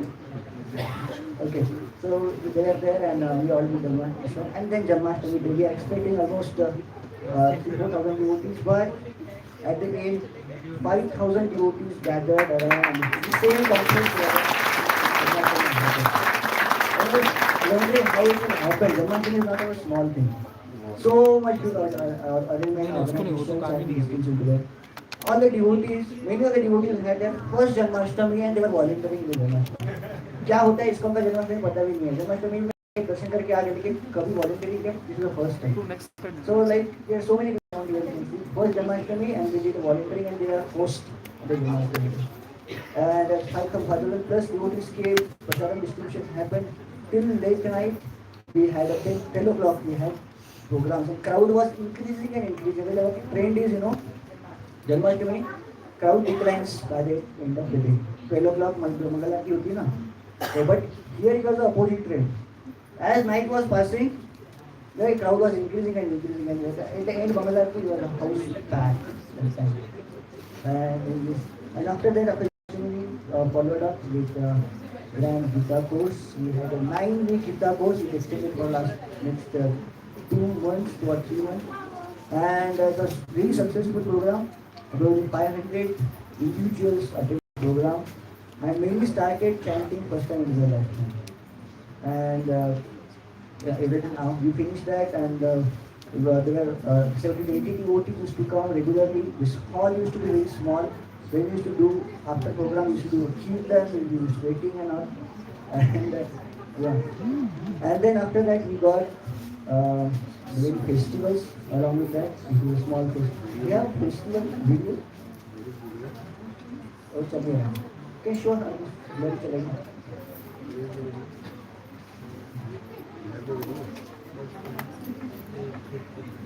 So festivals, they bring the joy into the program. So our festival is festivals of taste. That is the tagline for that. And so, this is the festival when devotees bring small offering from their homes to offer to the Gundari. So they bought so many devotees and we thought, okay, we'll see Chappan Bhog at least. And Chappan Bhog se start karte we just ended up into the 108 Bhogas. We don't know which happened. So the first day, first art festival, all the devotees with their enthusiasm, we offer 108 Bhogas. Okay. Hello, next slide will go.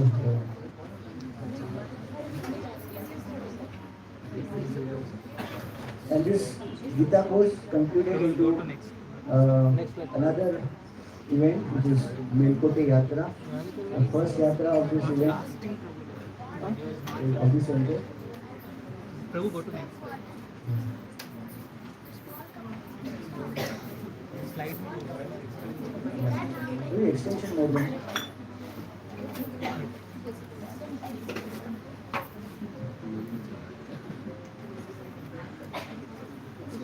It is duplicate the cake one.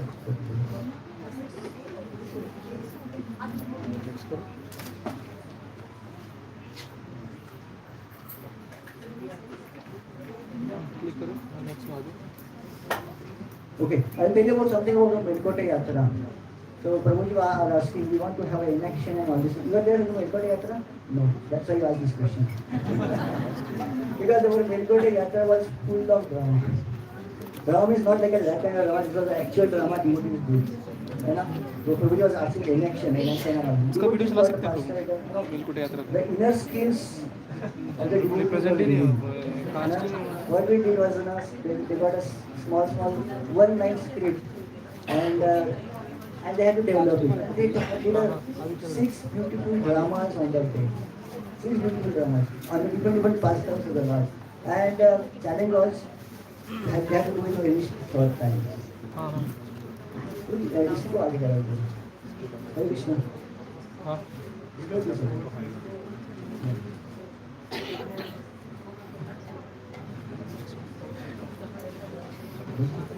Softly अटक गया.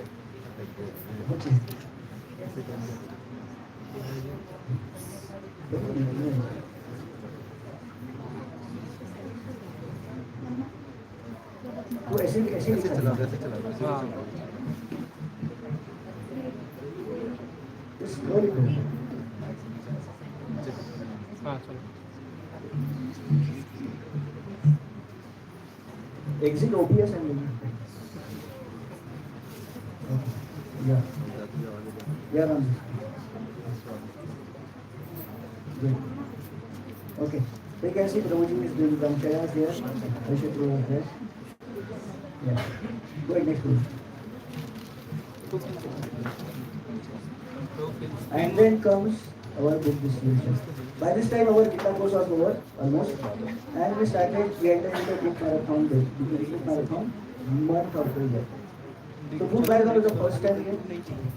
Devotees were skeptical how it will happen, and they were wondering how we will be able to distribute so many books. We had a target of 2,000 books distributed.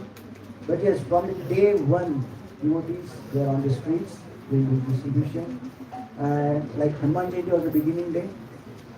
Hanuman Jayati whole day devotees were doing distribution, and because when devotees we made, and for one day, first day of first book distribution, we started continuing our Gita course, and book distribution as well as registration were going on. And there are devotees so dedicated for book distribution, they were not worried about their personal life, family life, or their jobs also. So Mataji, Srilata Mataji actually. So she quit her job just for book distribution.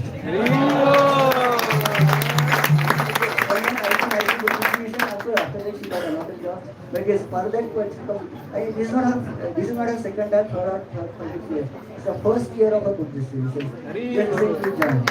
So much education. And not just Actually, OBS का जैसे बहुत she heavy was लग रहा है. bringing her office into the book distribution. So you could take her laptop and come for book distribution. While doing book distribution, she used to take her meetings and all these things. See some photos also there.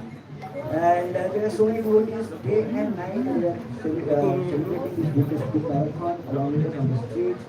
And every day, Richi Mataji and Kavita Mataji are team going every day, individually in different places and doing good distribution. There used to be competition. Richi Mataji's team and my team. And every night I used to call Mataji, kitna book distribution hua? And Mataji, kitna hi hua? Hamaरा kitna hua? So it was always competition, which Mataji. And we tried to, there was another team, Mohan Prabhu's team. And they also had did a book distribution nicely.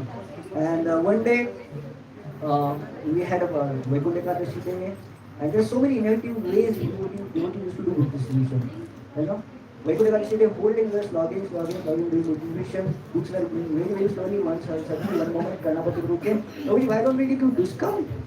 You know, Gita on sale. You know, what is that slogan for you? दो पे एक free, कोई पे free. One buy free, get to free. That was the slogan, and we started selling like kids. Bhagavad Gita started selling. It increased. No, within 1 hour we distributed for almost 60 Bhagavad Gita. And of course, Karnapati Guru was the one who was nominated for the Mercy Beggars team. They used to collect donations for giving Bhagavad Gita, and we collected almost more than 1 lakh rupees as a donation to give Bhagavad Gita. Another innovative idea for book distribution was the school programs. Shasnamata came. So we went to the schools for the value added programs, and in the schools we distributed more than 300 books to the kids. And that was a great. We moved on in the Janmashtami book marathon. Next. And after that, yes. Next I do. Okay. But after the book marathon, we started almost around another 18 days Gita course which is going on. The contest collected for book marathon. They are continuing now. The many devotees who are here around who knew about this Bhakti Center during book marathon. So they started coming, and now they are attending Gita course. It's 18 days Gita course now. So what we are going to do next? Okay, as I told you, we got this area. You know, right? Okay, this is old Madras Road, this is old airport road, this is outer ring road, and this is the capital area that we want. And here we are now. Okay, and devotees who are coming to our programs are from just this small section. Every day, every Sunday, 100 devotees are coming. This is such a kind of packed area. This is a jam-packed area for you. And this one Bhakti Center is not sufficient. It's sufficient only for this much. We have to go this much. We have to go this much. Indira and so we need for multiple Bhakti Centers to definitely happen. And but yes, I need all of your blessings so that we grow and multiply in this manner. So, our existing team. Next. So what is the strategy for that? So the strategy is outreach. We put another kirtan, we put a book tables, and we have courses and skills for the regular devotees who are coming around. Some courses for nurturing and nourishing them. And then yes, we have the activities like Yatra, festival, and important is the Bhakti Eruption is the caregiving program of the The caregiving program is the one which keeps us connected and keeps us continuing this program. So Bhakti Eruption is already there. Next slide. So we are going to end up into the Bhakti Rikshas. Already we have existing Bhakti Rikshas by Mohan Madhusudhan Prabhu and Karnapati Keshwar Prabhu. So they were already preaching into that particular triangular area and consistently giving the care and the love and the preaching programs were continuing into this. And now we have got some more devotees who are capable, who are getting tuned and trained into becoming the next official leaders. They are going to convert this whole crowd into few more Bhakti Rikshas So we have some leaders here, Srimad Mohan Prabhu, Shailesh Prabhu, Mahayogi Prabhu, Rajka Mataji, Janki Mataji, Sanjay Prabhu, Santoshi Mataji, Abhishek Prabhu, and Lokesh Prabhu. And so many are there, which are hidden into this. So these devotees will be taking care of new caregiving program. Okay. Yeah. Then one important thing is coming up is our temple.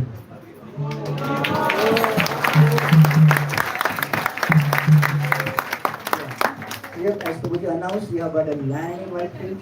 So this whole programs will be filtered and guided and directed by Whitefield is called, Expialite Temple is called, both together. So I would like to request all of you to support these temples to build and grow more and more. Hare Krishna. So this was our teaching activity in a small span of time, 6 months. We could do something, and I would like, of course, all of your blessings so that this program will succeed and grow more. So thank you. I would like to request all of you pray from deep of your hearts, core of your hearts, so that this program is successful. Chant Hare Krishna, Hare Krishna, Krishna Krishna, Hare Hare, Hare Rama, Rama Rama, Hare Hare. Thank you. Hare Krishna.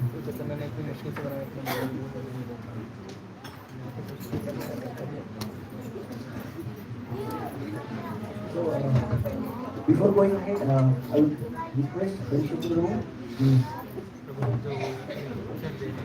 give a word of blessing. Hare Krishna. So I'm very, very happy to.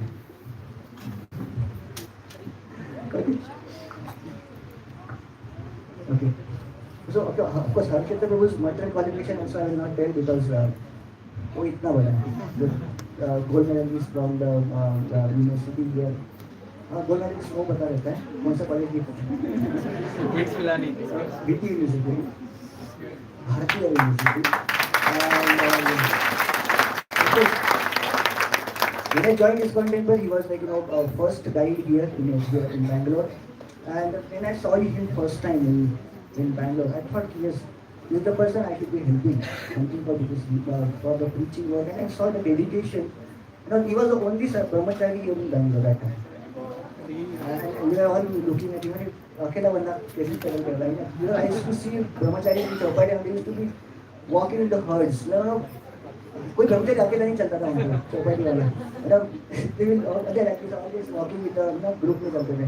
अरे अकेला बंदा one single person struggling, and I had already some affinity towards brahmachari, so I said, let me somehow help him. I didn't know he would take me completely. One night he called me, Prabhuji, चलिए बहुत हो गया, you need to join. I said, okay, Prabhuji. That's all. I put my paper next day and I came to the temple. That's a small story.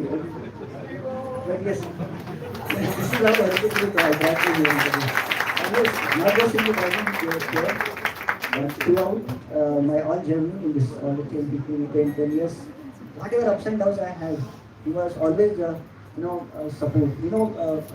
Circus वाला आदमी jump मारता है ना, नीचे में नेट रहता है. So he was like a catch. Do whatever you want. He is the always a catch. Because of him, I am doing all this kind of circus and all the kind of risks. I know he is going to catch me.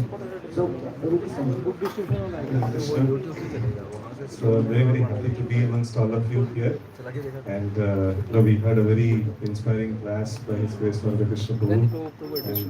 And here the local leaders are also there. Bandhu Madhav Prabhu has come, and then our senior devotees, Yugal Kishore Prabhu. Okay, Yugal Kishore Prabhu is also there. So many wonderful devotees are there.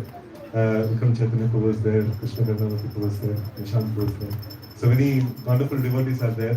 So all the preaching endeavor that we are able to do here, it's because of a lot of maturity that is there in the whole congregation. So I am very, very indebted to all the devotees who are sincerely practicing Krishna consciousness. So one thing we used to always discuss. So the person who's not chanting well, who's not doing sadhana program well, he'll be the potential person who will create problem in the society. So because Kali has to enter through some way. So but if we can actually take up the sadhana program very nicely, so then we can be very nourished and we can do many wonderful activities. So this all this growth that we are talking about and seeing, so it's because many devotees who are very sincere in their practice of Krishna consciousness, so they are practicing well, and that's the result of that's the reflection that is actually happening, so that a lot of growth is happening. And if this has to happen continuously, so then all of us has to apply ourselves to the process. So why we have come here, to advance in bhakti, to attain Krishna, to this is our primary purpose that we have come towards. And then when we do this nicely, so then we can inspire others also to do this nicely. So just now we were discussing, me and Vardha Krishna Prabhu, that to do these kind of activities, we should always check the sadhana of the devotees. So devotees should be very nicely practicing their sadhana.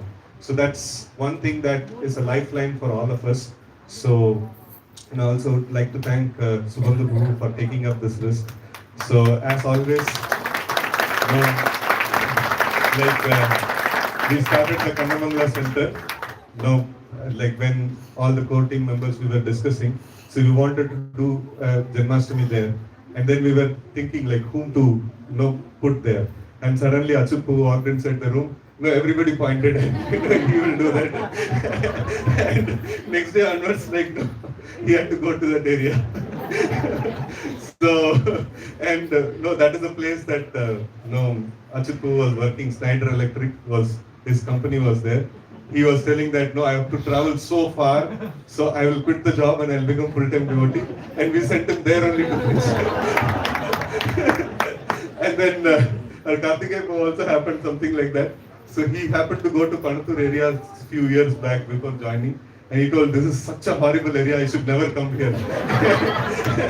And we sent him there only to preach. And it all happened by coincidence. So even my life also happened something like that.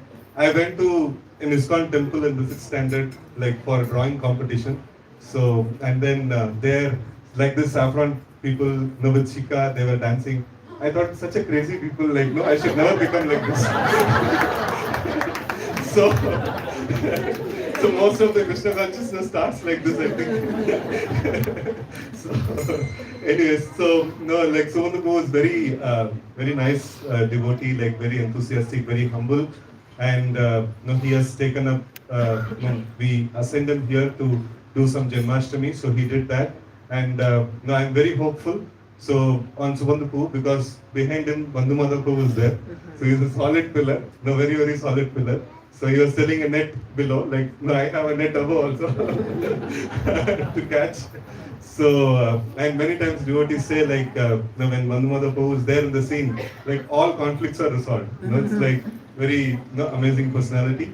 So I would like Prabhu also to come up and speak a few words. I'm banking upon Subandhu Prabhu and Bandhu Madhav Prabhu for this center to run really very solid. Please.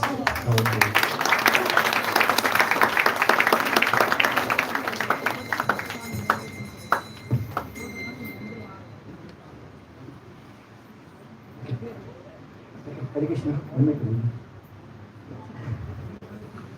Okay. Bandhu Madhav Prabhu, of course, and प्रभु जी ने बोला कि भाई class में जाके teaching करना है, and alone आदमी difficult है, ब्रह्मचारी communication I never work in communication duty, कोई ना कोई चाहिए to support. Harshit was so busy, working feel so busy, and where will get some guidance and don't worry, there's already one devotee who is standing in that area Bandhu Madhav. And of course, it's not the first time I'm meeting my Bandhu Madhav. I have introduction, introduced him since long time when we are having a only temple in Ajbihar out here. There itself, Bandhu Madhav was like a fatherly figure and the most mature person. Whenever we have some kind of a difficult questions, we definitely, I have actually used to go to him and do a lot of casual talks and sometimes serious talk and deeper talk. So you can definitely count on Bandhavada Prabhu that yes, whenever you need some kind of a difficult problems in the life and have some guidance on it, and complex situation to find out the way, you can definitely go to Bandhavada Prabhu. So of course I'm very fortunate that Bandhavada Prabhu is there here with us, and already he is having his team in the name of Ganapati Prabhu and Mahayogi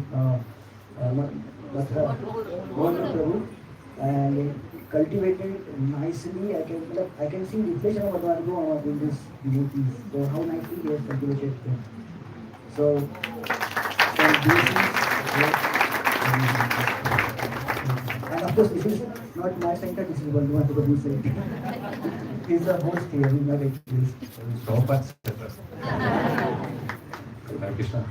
So I'm very happy to be here, though I'm late. Supposed to be joining with him as a host, but I can come here as a guest. I'm sorry for that. You are the host, probably. You are the host, I'm supposed to help you. So, yes, Bhagavad Krishna Prabhu also have told that we have a big aspiration. Years back, there was almost no preaching happening in Indranagar area now. A little close by to Indranagar area. And as Subhadra Prabhu's vision says that we wanted to expand from here, we are happy, contented being in this Kakadaspura area alone. So we definitely want to expand. I remember years back when I was speaking to Bhagavad Krishna Prabhu was saying that in Indranagar a lot of preaching used to happen, but almost like now seems like there are no devotees there, no programs happening.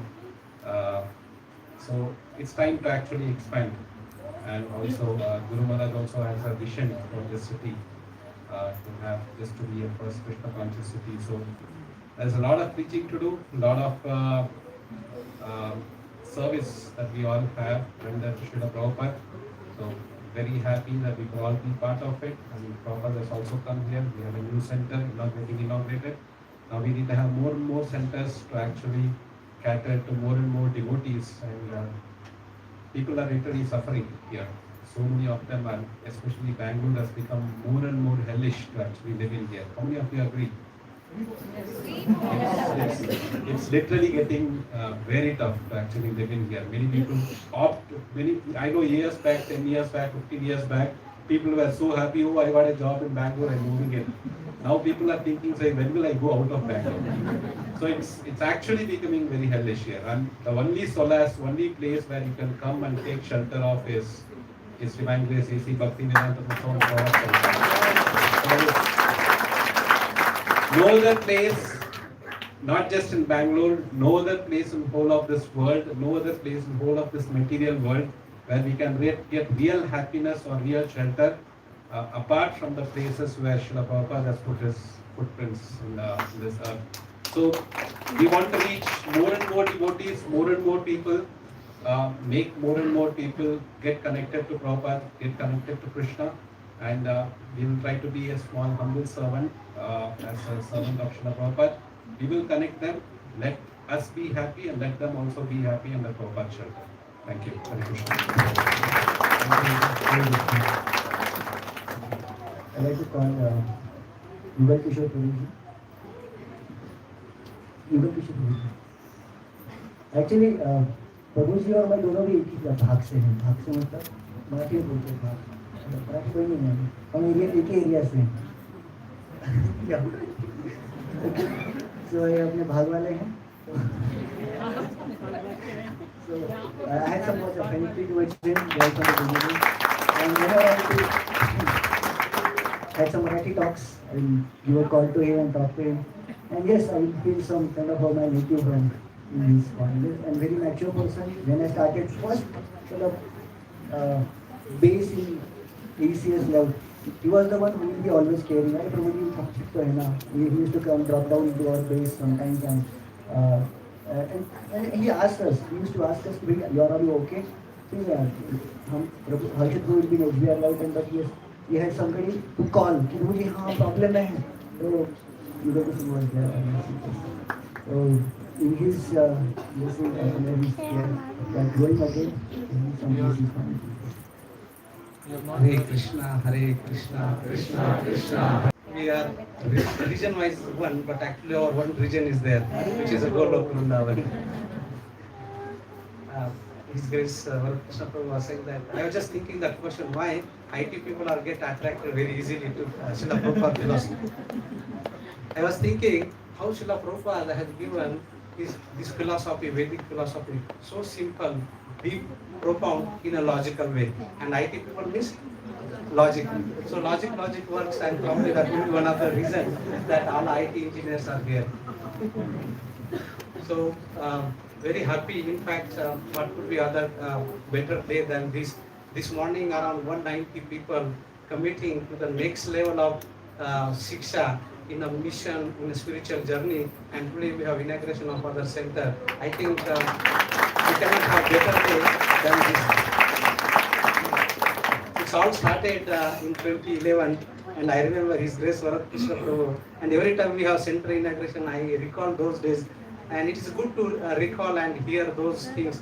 So it was 2011 days, July, August, and Krishna Prabhu said that you team now working here and celebrating Janmashtami. I think it's a high time now. You go to Marthati and celebrate Janmashtami there.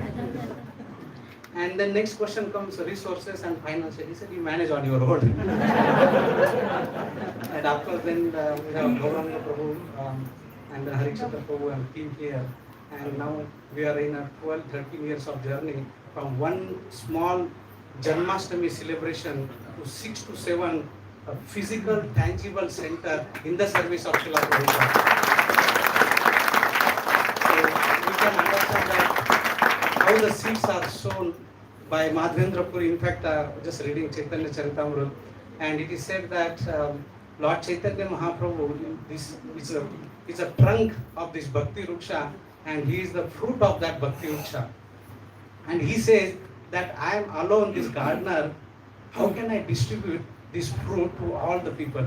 He said, probably it may happen that I will not be able to distribute this fruit to each and everyone. And then he gives instruction, and Srila Prabhupada translates so beautifully that Lord Chaitanya Mahaprabhu said that every individual from this universe should accept Krishna consciousness and distribute to each and every individual. So that is the instruction by Chaitanya Mahaprabhu to all of us. Take this Krishna consciousness and distribute to others. And the same thing happened when Lord Chaitanya Mahaprabhu went to Varanasi. And he said, I brought some goods. Like sometimes the seller, earlier days, they carry the goods and go to the other place and sell. So similarly, Lord Chaitanya Mahaprabhu said that I carried some goods from Navadvip, but I don't see any taker in this region. And that's the past times happened, Prakashananda Saraswati.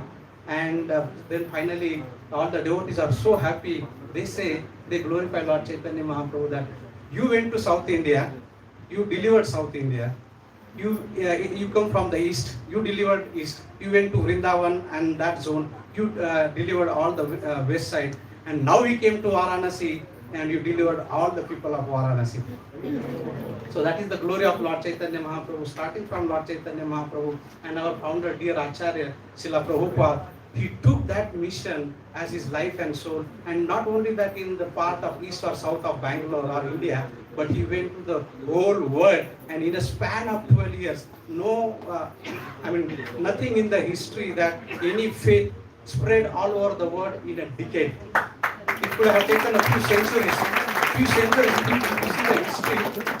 see the history, that other faith could take centuries. But Srila Prabhupada took only 10 years practically, and he spread his Bhagavad Dharma all over the world. And following in the footsteps of our founder Acharya, His Holiness Jayaprakash Swami Maharaj said that now we came from West Bengal to all over world to the Bangalore, and he said, now make this city as the first Krishna conscious city. Now that instruction to all of us, that how we actually take this instruction and make each and every individual Krishna consciousness. And in that process, as Lord Chaitanya Mahaprabhu said in Chaitanya Charitamrita, Bharat Bhumite Haile Manushya Janma Yara Janma Sarthaka Kare Karo Paropakar. So it becomes our inbound responsibility on all of us that we take this Krishna consciousness and give to others. And that is how this center will become a pivot point or ignition center, and now that flame will propagate in all directions. And Prabhu has already brought the boundary, and we have to not only that boundary, but we have to cross this boundary, and and go in a vertical direction. So we hope that the center become epicenter of Krishna consciousness and spread in this Indira Nagar and all this whole area. So thank you very much. We wish you all the best by chanting Hare Krishna, Krishna Krishna, Hare Hare, Hare Rama, Rama Rama, Hare. Thank you. Thank you. Okay, we have a big vision given by Guru Maharaj, and we have a big challenge. And yes, to achieve that, we need a tornado. And Marathi में बोलते झांझावत. तूफान चाहिए. That is, we have to make this whole city Krishna conscious, and tufan is coming. And yes, we have a makers of the tufan, maker of that tornado. Yes, we'll call MPK Ravi.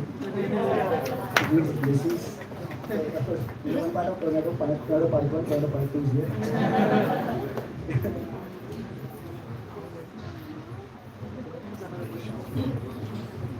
Hare Krishna.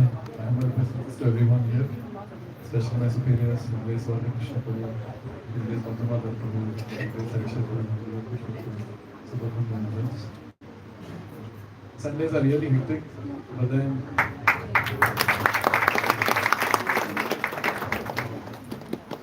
Sundays are really hectic for every preacher, but then still when it comes to center inauguration, we cannot miss it. As soon as I got to know, I rescheduled everything to come here to this place. And you see, it is such a happy occasion. And the thing that gives us bliss is when I see my superiors, Grace Valley Krishna Prabhu, Hariksha Prabhu, and others, when they are happy, it feels so blissful. So every center inauguration, I see all the senior devotees are so happy. All of them speaking and emphasizing this point that whatever Srila Prabhupada wanted, we are in that direction. So that gives a lot of bliss. And every center inauguration, I was thinking while coming on the bike, that every center inauguration actually signifies or marks Srila Prabhupada's victory over Kali personified. It's so wonderful that one more center is getting inaugurated today. And as Prabhuji was mentioning, Radha Krishna was mentioning, that we never know now in Lord Chaitanya Mahaprabhu's movement what next mystical thing is going to happen, within and without. So as we are seeing, the centers are getting open, devotees are coming forward.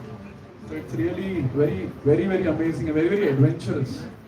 While coming on the bike, I was asking the devotee walking on the bike that which Sunday was not a celebration for us. Something or the other is happening, and it's so wonderful and so adventurous, as Radha Krishna always says, adventurous. Krishna consciousness is very adventurous. And when it comes to this team of Kardaspura, is very dear to our heart.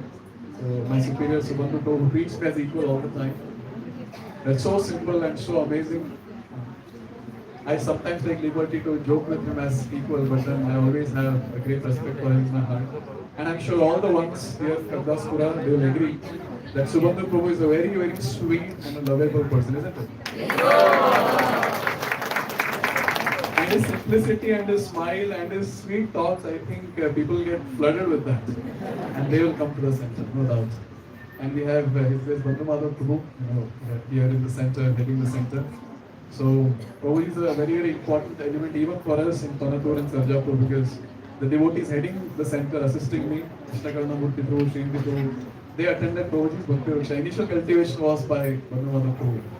So you can just imagine that so he was calling me the tornado, but I'm just a small wind here and there. But tornadoes are those great personalities have done this very wonderful thing. And also from Rajbhumi circle, we had few devotees in this. We had to part away with them, I would say.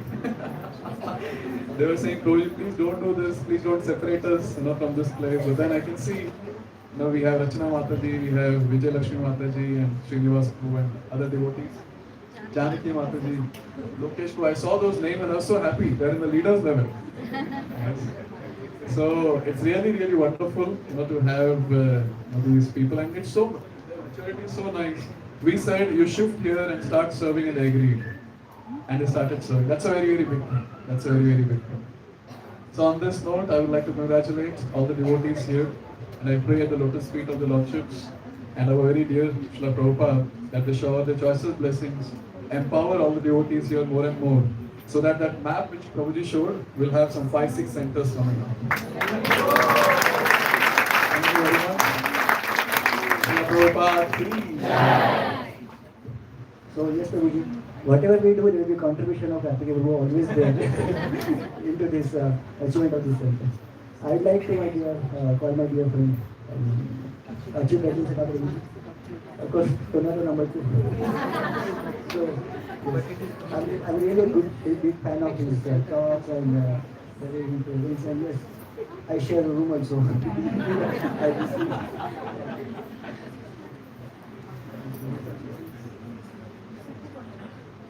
Hare Krishna.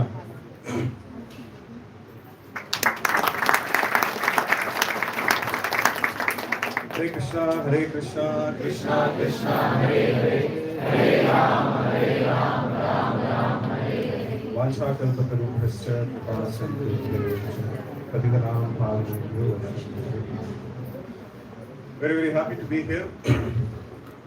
Yet another center inauguration. The last center inauguration that I did was the Sarjapur Road.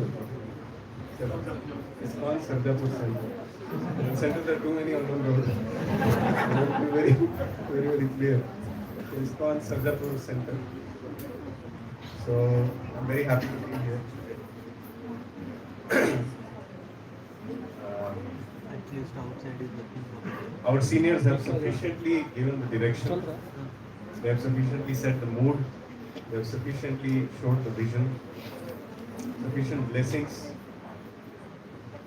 I thought I will share my experience. By the way, tomorrow is the 1-year anniversary of ISKCON Kanamangala Center. I made a lot of mistakes being a part of that center. So I thought maybe I'll share with his Bandhu what not to do while trying to do the seva of leading a center. So, lessons as a center head. I mean, I'm just trying to say this in front of all the devotees for my own purification. Sumanta Prabhu has always been very kind to me. When I came to Krishna consciousness newly, timings were not very favorable. I used to come at 10 p.m., 10:30 p.m. to the Narasimha Giridhari Mandir, and he would be awake to serve me sandwich and herbal tea. So that when I was going away from the city for some other assignments, he was always telling me, how will I feed you sandwich and herbal tea? So like what Krishna Prabhu was telling, that it's always a devotee, and the loving touch, the healing touch of a devotee, which always nourishes another devotee. I'm fully in agreement with that. So he's one of those devotees who has actually sustained me, maintained me in my Krishna consciousness. However, just to add some value in this discussion. So, first thing, whenever a center gets opened, there is a service explosion. So that has to be managed with a lot of empathy. This is one mistake which I did. Being a brahmachari, it's a little difficult to understand the other people who are around us sometimes.